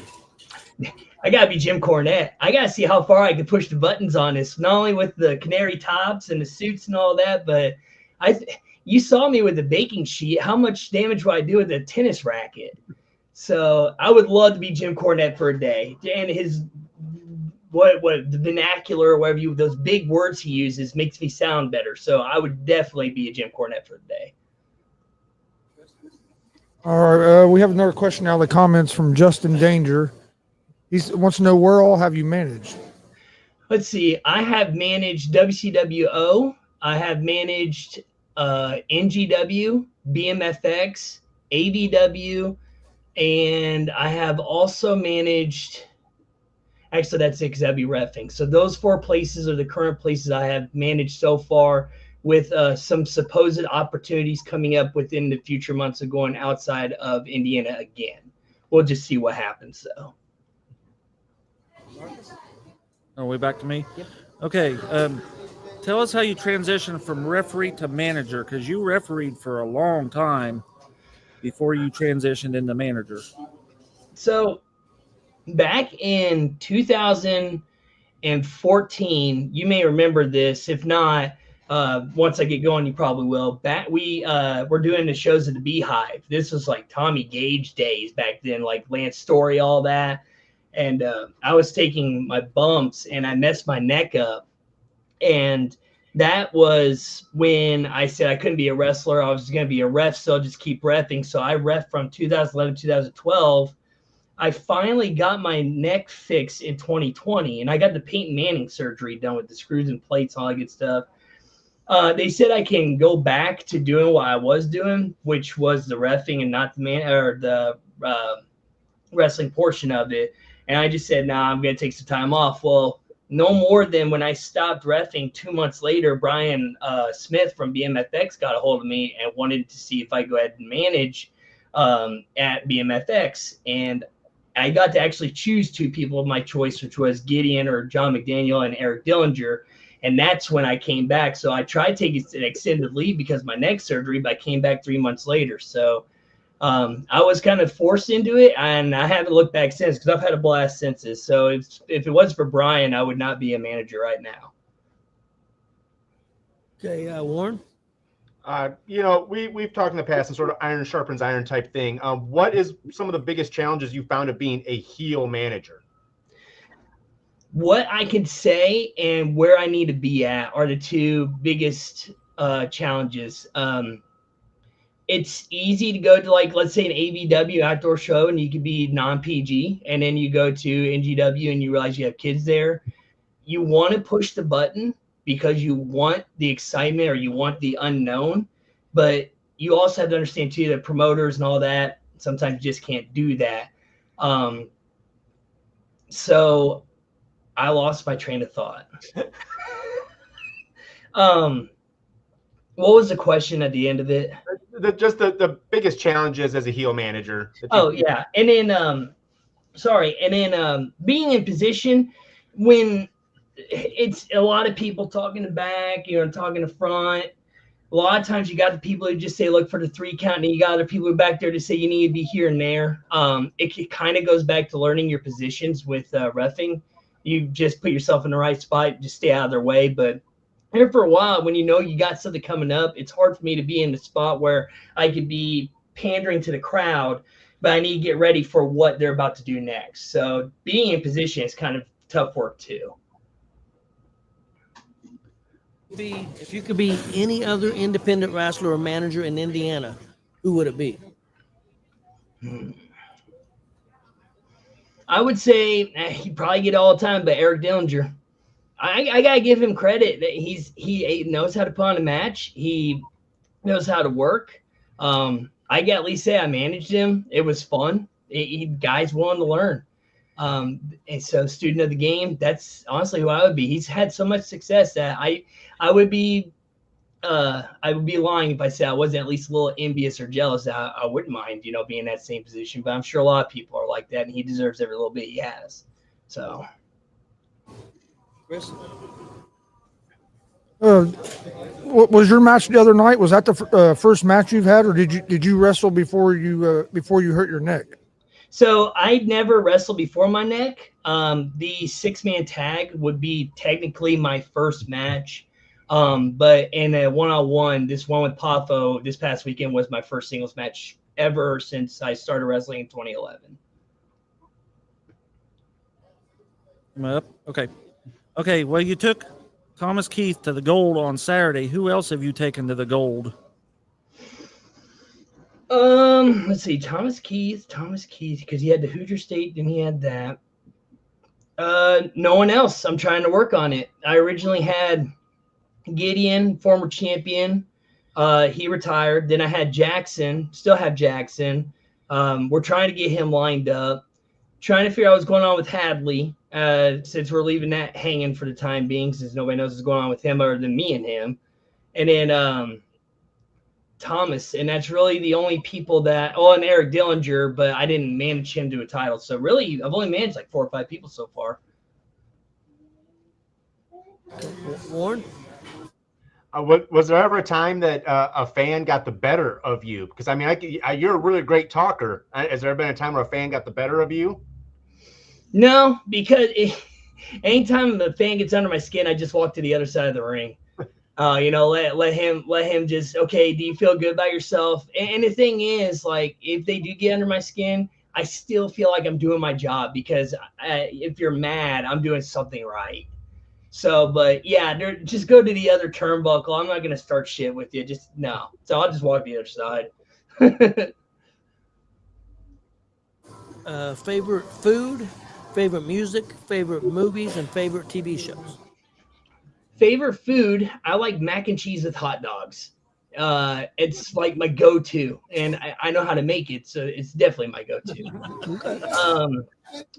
Hey, I'm weird. I'm sorry. I love it. Movies, I love comedy. Favorite movie of all time is Who Framed Roger Rabbit. Absolutely love it. Favorite TV shows right now. As soon as it comes back, I'm ready for Fallout Season 2. Can't wait for that one. And music, I would say I'm more of a techno electronic kind of guy. I like some Static X. I like all kind of music, but really I can get down with house electronic. Usually my go-to. Okay, it is Chris, right? Yep, Chris. What's been the best piece of advice that you've gotten in the wrestling business? And the exact quote is, "For the love of God, do not try and cram 8 weeks worth of story in a 10-minute match." Everybody wants to get their spots in. Everybody wants to do whatever they can do. And a lot of times you just can't do it in the amount of time you have. And we keep telling them in the back, or telling anybody who's new, make it make sense. You can do 5, 6, 7 minutes worth of story. That's fine, but make it make sense. If you're going to be out there doing stuff and people aren't following along, or, they don't care, then what are you doing? So my piece of advice is, if people are trying to shove a lot of stuff into a match, it ain't going to work. Just keep it simple, stupid. Hey, Marcus. All right. Down to our final 3 questions. 3 questions. Okay. In Illinois, was that your debut? That's the first part of the question. When you was at AVW, was that your debut in Illinois? No. Okay, well, I guess tell us that. Then I got a question to back that one up. Let's see. My first time in AVW would have been. Oh, you've been there before. Okay. Yeah. It would have been the second last show that they were doing the outdoor studio setup. That big, looks like a band plays there. Yeah. I want to say maybe September or October, I think, was their last show, and I was a month before that is when I debuted. And then oh yeah, you was at the skating rink. Yeah. And then the skating rink would be technically my debut at that one, but not at AVW. All right. Well, tell us about, you took Nerd, I take it, under your wing because you were managing Nerd at the last show. Tell us about managing a guy that is so damn goofy. So I'm just going to be flat out honest. He doesn't really need a manager. So my goal is, I'm just going to pretend that I'm his tag team partner and just be like the goofiest cheerleader ever. So that's why when we were doing a hug on the outside, it's like, "I love you too, buddy," and all that kind of stuff. He's actually really easy to work with. Because as much as he does the gyration and feeding to Kelly and whatever she likes going on with Nerd, once he does that kind of stuff, you can literally bounce it off. I can point to his crotch when he's doing that kind of stuff. It just is fun when the dude's simple-minded. But his character doesn't need much. And honestly, it's kind of difficult because when I'm helping Thomas out, Thomas, he's not much of a talker. He's just a guy who goes into the ring. Nerd's a proven talker. So what good am I going to do other than point at his waist as gyrating and just annoy more people? So that's the reason why I wanted to go under his skin was, I managed Hadley a month before that, or 2 months, whatever it was. Hadley doesn't need a manager either, but it's literally, I got to feed off of him like crazy. So it's going to be, what goofy stuff can we do to bounce it off each other? And that's all you can do. Yeah, Warren's. Before my question, I did want to say that yesterday when we had Hadley and Enzo in the ring together, I don't know how the world didn't implode with the 2 biggest talkers. That was insane. But you'd mentioned Jim Cornette. Are there any other managers that you pull your inspiration from and bring into your management style? So I look after Jim Cornette for a little bit of vernacular, the color, and then I look at Jimmy Hart for more of the bouncing off the wall style idea. My goal as a manager right now is I want to be as intense as possible because we don't really have much of that. Todd's an excellent manager, but man, I'm more off the walls than he is. So that's my goal right now. But yeah, no, I agree. I'm surprised that Hadley and Enzo end up not getting not having any other issues than what was already down there. But no, it's yeah. I'm losing my train of thought again, trying to think of other stuff. Wait a minute. Did he just say Wiley was a good manager? That's what he said. I like Wiley. Wiley was a better manager over me. Hey, I'm gonna watch Warren one of these days. I promise, because the only other people that I've watched that are managers, even in the state of Indiana, is Todd and David Barnabas Spector. I would love to see more managers and watch their stuff because you always learn. You could always watch their stuff. And I'll Let me admit know it when right you're now. Yeah, I would love to watch you. I learned stuff off of you. I pick things here and there, and to see and to be like, hey, try to put that into. So I mean, I'll admit that right away. I nitpick off of John Downs style. Well, I appreciate that. Thank you. Funniest person you have been around in a wrestler's locker room? Kenneth James. Every time I had him as a manager, or not a manager, as a ref, he would always try and get me to break character. He is by far the worst. Kurt Hennig, I guess you'd say, if you're looking at old school Raw stuff, but he would definitely push my buttons immensely. But Kenneth James is probably the funniest guy, especially on road trips. He's the guy that I would like to drive around with the most. Chris?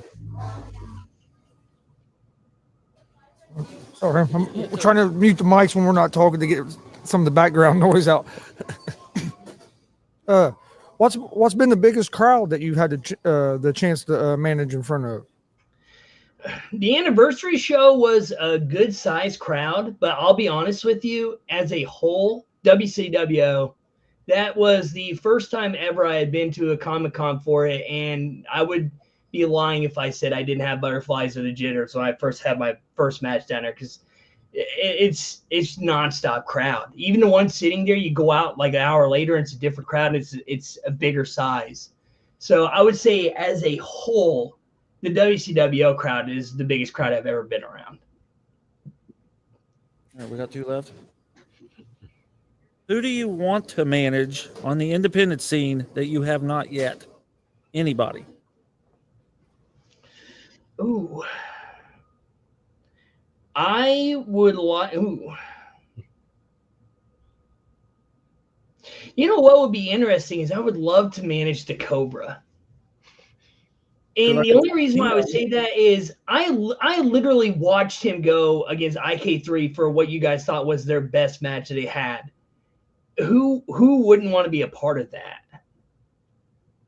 That's true. So my whole thing is I've seen them work. They're great workers. Let me in on this and we can take it to a whole nother level. So, IK3's another guy, but that match right there, if I had an opportunity to be a part of it, it was already special to begin with. If I was a part of it in my own mind, it would have been even more special. But yeah, that was a great match. I would have loved to have been a part of it. All right. There's sort of two. They don't go together, but I'm gonna sneak 2 in on one. Number 1, do you know what Star Wars is? Do I know what Star Wars is? Yeah. Yes, sir. I do know what Star Wars is. Okay, Tony, did you get that? Oh, look, we got another special guest. And number 2, I'll give you one option here. You can pick one of them. Either you get to manage the Royal Rumble, SummerSlam, and Survivor Series, or you get to manage WrestleMania. Which one would you pick? WrestleMania. I mean, I saw how good of a time the easiest way to put it was who wouldn't want to be on the biggest stage of them all? I mean, if I couldn't be a part of it, I would love to be a part of the Rumble. Well, not really the Rumble. I'd rather be part of like Survivor Series. And then Survivor Series, I would have an opportunity. If you're doing a traditional, I could manage 5 people instead of 1. So actually, I'll turn around. I'd rather do Survivor Series if I'm part of the traditional Survivor Series team. There we go. Then WrestleMania. So we're good. Let's see, best match you've ever been a part of? I think Marcus might remember this. It was probably about 6-7 years ago. There was that ladder match. That was Justin Myers versus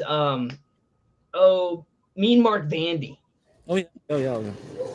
And then the only reason why I absolutely love that match is I'm sitting over by the bathroom at the Armory. I'm talking to Gideon, his wife, and a couple other people. I have my street clothes on, and Jerry is reffing the match. Jerry, halfway through the match, gets sick, so then Nina has to run over, tell me, don't worry about it, just throw on your ref outfit, go out there, cover for Jerry. So I actually came in the middle of a ladder match for the title, and it was actually it was a really good ladder match. I guess the other one too, and you may also remember this one as well, would be the double cage. that we had back then. Give me my mic. You know, that anniversary date was 11 years ago on Saturday. I pointed it out to Pafo that the double cage was on 11 years ago Saturday. So, yes, I have a picture of that if anybody wants to see it. So I had a blast in that one. Okay. Why are we laughing? Just laughing. Whose turn is it? I lost my place now. I think is it Warren's turn? No, I think it's Chris's turn. Chris's turn, yeah. Okay. I lost my place. We're off the rails over here. Okay, let's see, where do I want to go with this one? Well, You can answer that. We're doing our secretary. Must be a really good interview. We lost our train of thought. Order pizza. It's exactly what's going on over here. You know, right? Oh, yeah, I'm cool with anything. You got a question, Yeah, remember? question. I'm gonna steal one. Okay. Come on, for a minute. Come on, man. You don't have no more, do you? Is there some on there? No, that yeah, that one. I got one. What all states have you managed in besides Indiana and Illinois? Have you managed any other states? Not yet. I've been looking at Michigan because I know a couple of people up there, and then there may be an opportunity that I could go farther than that, but we aren't sure yet. I haven't heard anything other than I'll know more information at the end of April to beginning May if that will be a possibility or not. Down to our final question. Okay, he knows the final question because we talked about this Saturday. Okay. Which of the 3 funny stories did you pick? And remember, you can tell your funny story, and it doesn't have to be PG. But if you get too carried away, we'll back you down a little bit. But it's funny story time. No, okay. So KJ talking about funny stories. When we were at Lebanon, this would probably be about 6-7 years ago again. I was the ref I was only 4 or 5 years into it. We're in the ring, and he actually got me twice. So the 2 stories into one, which I don't care. You guys can enjoy all of it. He gets the dude in the eye, and as a ref, you're supposed to say, hey, come on, watch the eyes, watch the eyes. So KJ actually turned around and said, I freaking did. I poked him in it, didn't I? To which I had to bite my lip and turn around because I'm not supposed to break character. So then later on in the match, this asshole gets him down for a wishbone. And so during the wishbone, he's like, man, this leg is just getting heavy. And I'm like, okay, what would you like for me to do? And he's like, well, just hold on to this real quick. I'm like, all right. So that's when he pulls the leg. I'm like, you can't be doing that. I was like, I'm not supposed to be a part of this. Well, we'll fast forward another month. He's like, hey, this leg's getting heavy. I need you to hold this. I said, I'm not falling for that trick again. So then he does it on his own. Then the next month he comes around, we're in a tag match. He's like, it's getting heavy. I said, I'm not holding it for you, and don't you do it yourself because it's going to be a DQ. So what does he do? He tags his partner and he does it. And I said, I'm done. No more wishbones with KJ. I ended it that day. Okay, Warren. All right. I mean, if you've watched the end of our show, you know my final question is always, are you a degenerate to suck it, or are you an NWO? Yeah, look at the NWO. NWO all day. Like you said, Hogan turning heel was actually awesome for me. It was, it was needed to be changed because he was a superhero that nobody was liking anymore. So yeah, when NWO came out, I was NWO for life. Black and white, baby. Something people will be surprised to know about you. I'm a huge nerd, and I play Magic the Gathering, card games. I play video games like 7 Days to Die, Minecraft, because after a long day of yelling at the crowd, I need a break, so I build stuff. But other than that, my other big thing is I'm actually deaf in my left ear. So if you ever see me talking on the right side of my mouth, it's because I can't hear. So, and then that actually is a giveaway to some of my ring positioning because I have to be on the correct side to hear everything. So I'm actually deaf in my left ear since I've been born. No. Chris's final question. All right. What I do for my final question is I give you a chance to promote yourself, let people know where they can find you, social media, upcoming shows, if you have merch, any of that good stuff. I don't have any merch. I'm just a simple man who shows up and starts shit. See, I heard that Oliver Million's got a show coming up this Sunday, and I may show up. If not, what are they gonna do? Just yeah, I need to go watch Warren. You know, I gotta help him out. So try and show up on Oliver Million, and then the next one that we have is that I've been asked to go to was the PopCon coming up in the end of June. So I will be at that one for the Saturday and Sunday show. But outside those two, the champ's taking vacation. So Yeah, we'll see you at both those because we'll be at PopCon as well. fantastic. I hope to see you guys there, definitely. Hey, well, thank you for coming on. We appreciate it. Hey, thank you for having me. I had a blast today. Hey, you did a fantastic job. We'll definitely try to have you on again in the future. Hey, just let me know and I'll be ready. Okay. Thank you. Take care, guys. I think we'll try to get Terry. Yeah, I'll, Cruz on. Where do you go? I think he's standing outside talking to Jared. I'll walk out there and see if he wants to come on real quick. Yeah, see if we can get him on real quick. And then we'll close out the show. It's been a good show. Yeah, it was. We had a lot of interesting stuff on. Definitely. New up and comers in the amateur wrestling world yeah, right here. Yeah. You was very interested in that, weren't you? I was, because I had no idea how much that stuff cost. I guess I took it for granted. Well, back when I coached started in 1988. Now we had two girls on the team, and we had like two of the first girls that wrestled back then. And I had a lot of girls that came through and wrestled for me, but it was always against guys back then. And they tried to do some girls state tournaments, but back then you had 5 or 6 girls. And so what's the point of a state tournament with only 5 people? Yeah, so it wasn't, but now they've really got it more organized and really going well. LP got him. I see him. Real quick here before he gets on, what's your thought of that little announcement that came out this morning with Hogan and Bischoff? I just seen a little clip of it, but what do you think of it? I don't know. I mean, are they trying to start a new Fed? Yeah, but there's been some people said it's going to be Vince McMahon and them two starting a new wrestling federation. I mean, they did hint at a third man, so I mean, Third man, they did like an NWO. I'll say I didn't hear anything about that, but it's been a busy day. Yeah, that's true. Hey, we got a special guest coming on with us. Do we emphasize special? Yeah, definitely special. Slow down, Mark. We got the Coon Dog. Hey, how's everybody going tonight? Doing good, Dog. He's one of the owners and runner, and helps definitely runs right now. One of the main guys running the DCCW right now.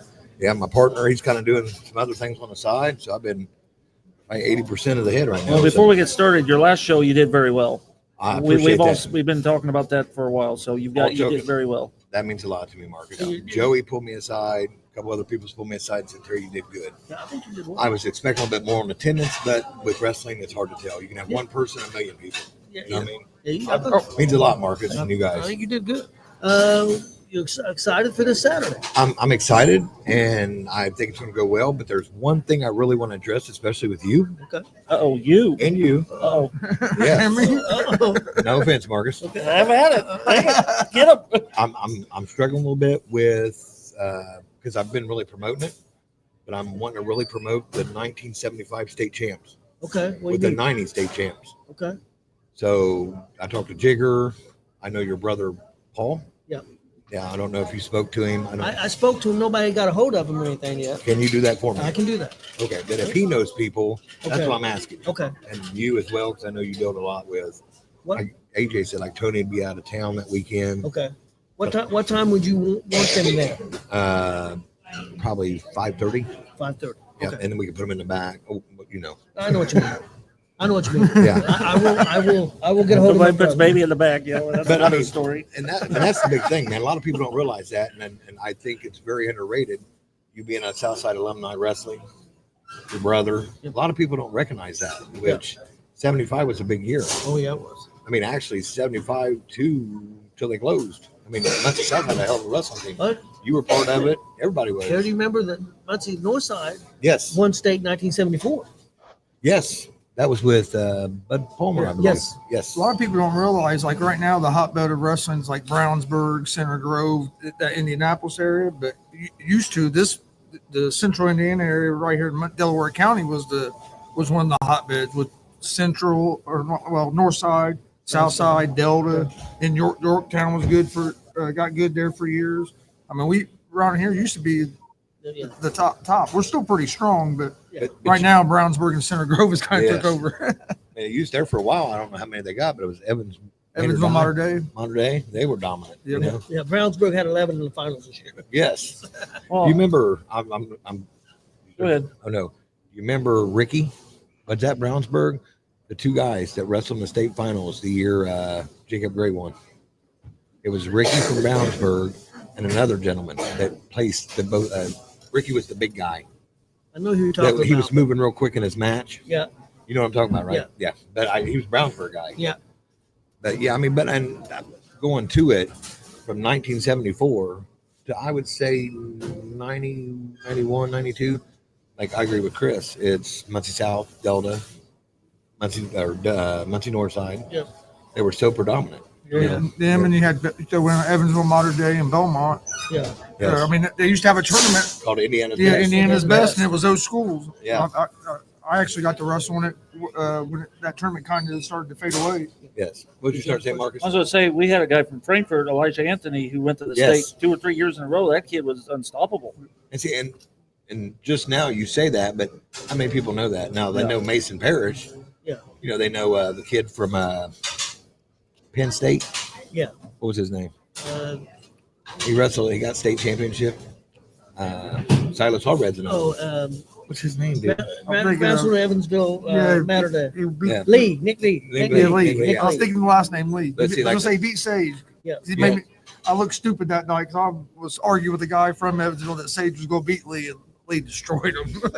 Wow. What was you on that night? I don't know. But I mean, but You don't remember, huh? the thing I was wanting to elaborate was, yes, this is about Muncie Central Wrestling Club. It is for the Kitty Cats, the team. Yep. But I do believe them guys need to be recognized. Mhm. You know, I agree. I know they had their 50-year reunion. God rest their soul. Last year I had an award I was going to give, which I'm going to give it this year. It's one of the members. I can't announce it right Okay, now. I know who you're talking about. Yeah. But see, he's I almost said it. I'm gonna give you one second. he's no longer here. I know. You know, but his daughter and his nephew's going to be there to get it. Okay. Got a question. Do you have any idea? I know you have any matches that may happen. Yes, this summer? matches. Right now we're set. The card is set for, I know of at least 5 in the Rumble. Okay. I'm just throwing that out there, but I know Dalton Love has to defend his title. Okay. Surprise. Okay. Surprise match. Then you know I said your main, which I announced at the last show, was Lady Man's Mike King and Joey Owens, tag team champions, versus the James Gang. So that's a set match. Then Brody Balkan. Am I saying his last name? Brody right? Balkins. It's got an S on the end. Brody Balkins. I could never say that right. But then when I announced him out to the ring, 600-pound train racks, whatever, I got to announce 400 pounds per square yard. Yes.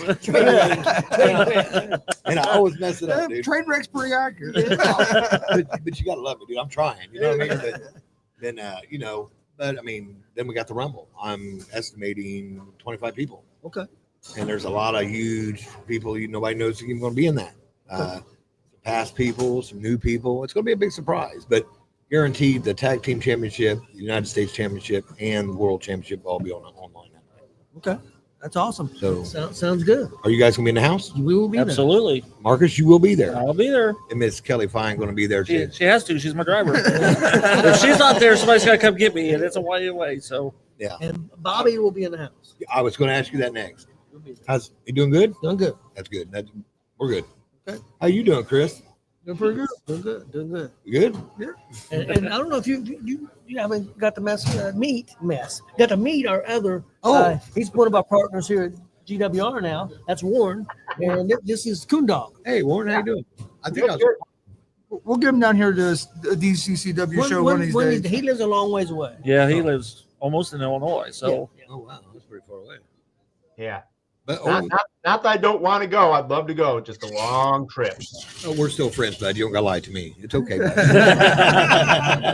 No, you're good. He's thinking, fuck that guy. Yeah. Hey, did I just say that? yeah, you're the one that said it. Okay. Yeah, That's all right. right. Security right there. Over here, security, right here. Take him out. It's all good. I'm all in bed. It's went off the rails. Yes. I do appreciate you guys coming out to Greeks. You do it every year. Is that like fourth year, third year? Third or fourth. I think it's the fourth time we've done it. You guys have been a big thing for DCCW, and I appreciate it. Matter of fact, I believe that's where kind of it all started. Yeah. With, and I love it, man. I love all you guys. Oh yeah, that's where we got our start, man. And last year we did over 70 shows. Yes. And that's where I got my start 2 years ago. This will be my 2-year anniversary. You need to write a book. I've heard a lot of people say that. You need to write a book. Use your pictures. A lot of people have said that. I'm just going to say this, and I'm not meaning the main name drop. Scott Romer wrote a book. Orchid Fine can write a book. Think I could outsell Scott Romer? I would just love to sit with you one night and just listen to your stories. No. Because, I mean, I need to know something from 1986. You're that man.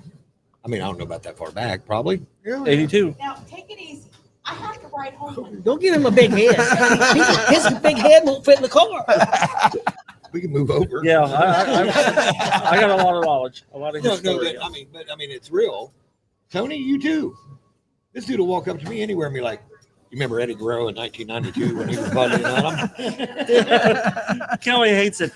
Kelly and Chris hate it. We all go out to eat. Me and Tony are yapping about shit that happened in the 80s, and they're looking at each other like, "What are we talking about?" Yeah, but there's out there people that have useful knowledge. They're brain surgeons. Me and Marcus talking about fucking wrestling.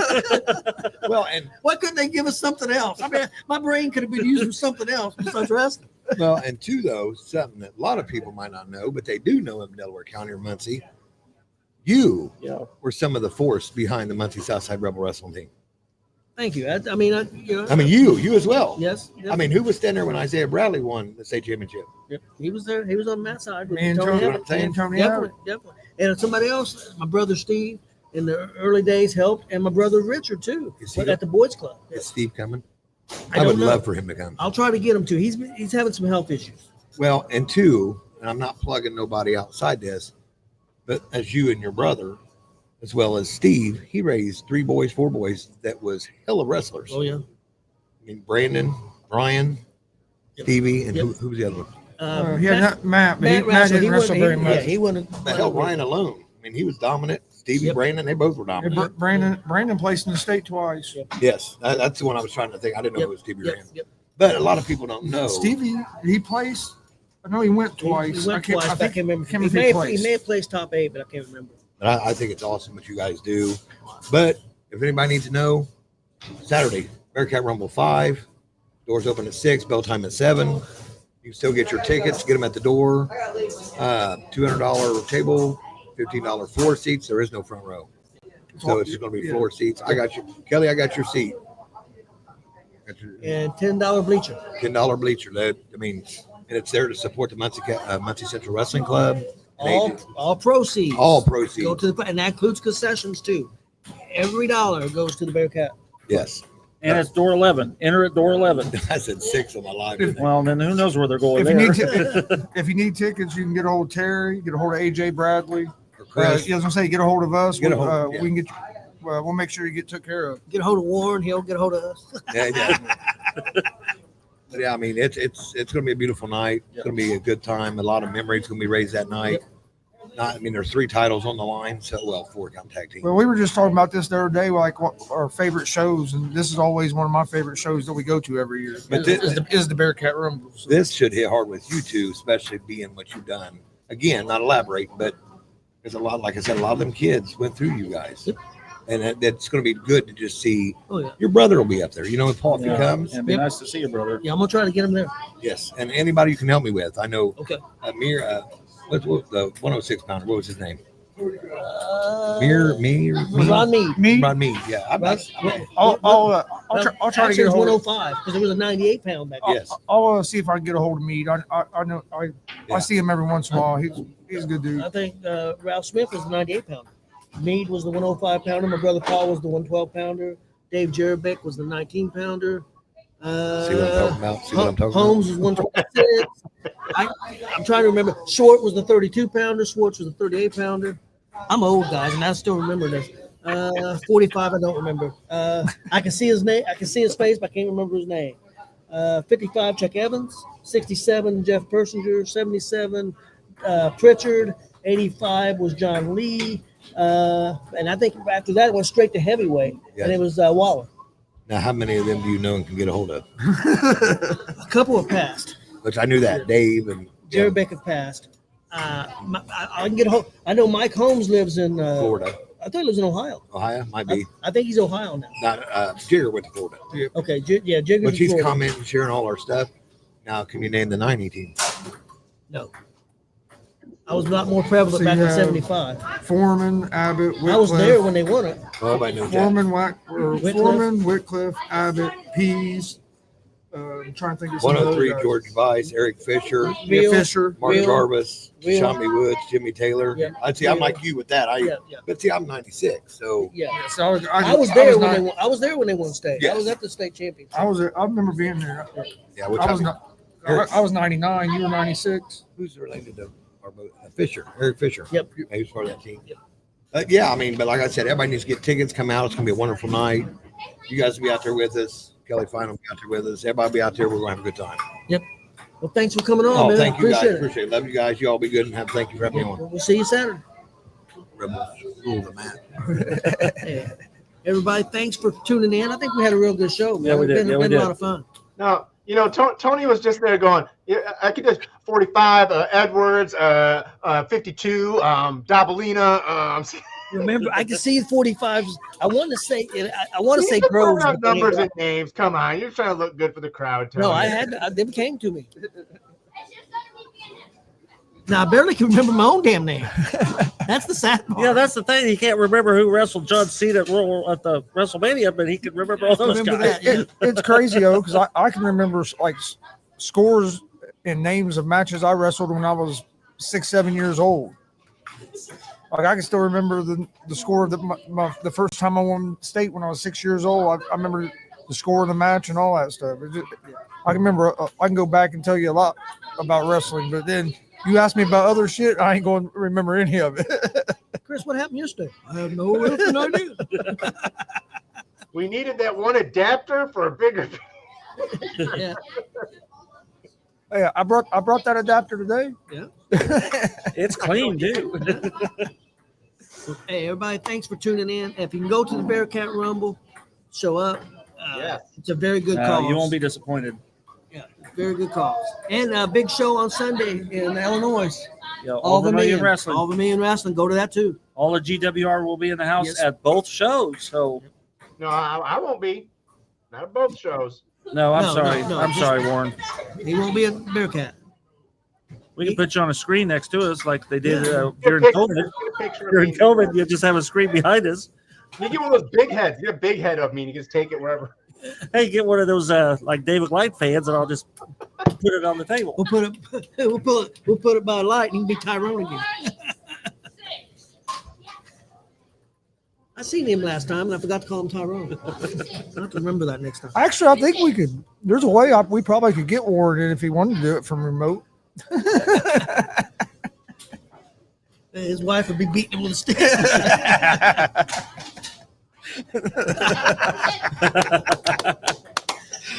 Hey, everybody have a good night. We're going to eat some pizza, and then All right. Well, Warren, do you have anything before we get out of here? No, just like you guys said, Saturday, go to the Bearcat Rumble if you're in that area. Sunday, if you're over here by Illinois, come there. Wrestling's everywhere. Go see it. Enjoy it. The weather's warm. No excuse for traveling. Get your yard work done on Fridays or Thursdays and wrestle for the weekends. do like me. Just say screw it. Don't do it. We appreciate everybody watching. Please hit that subscribe button on YouTube at Gonzo'S Sports Room. Like and follow Facebook, Twitch, X, Instagram, all at Gonzo'S Sports Room as well. Hope to see you guys this weekend. Have a good night.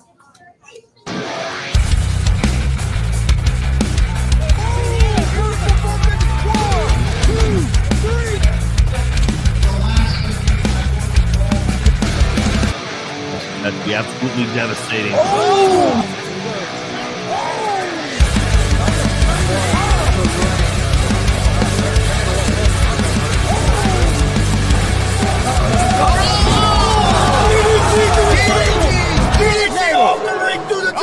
Here, this is Joey Owens Show.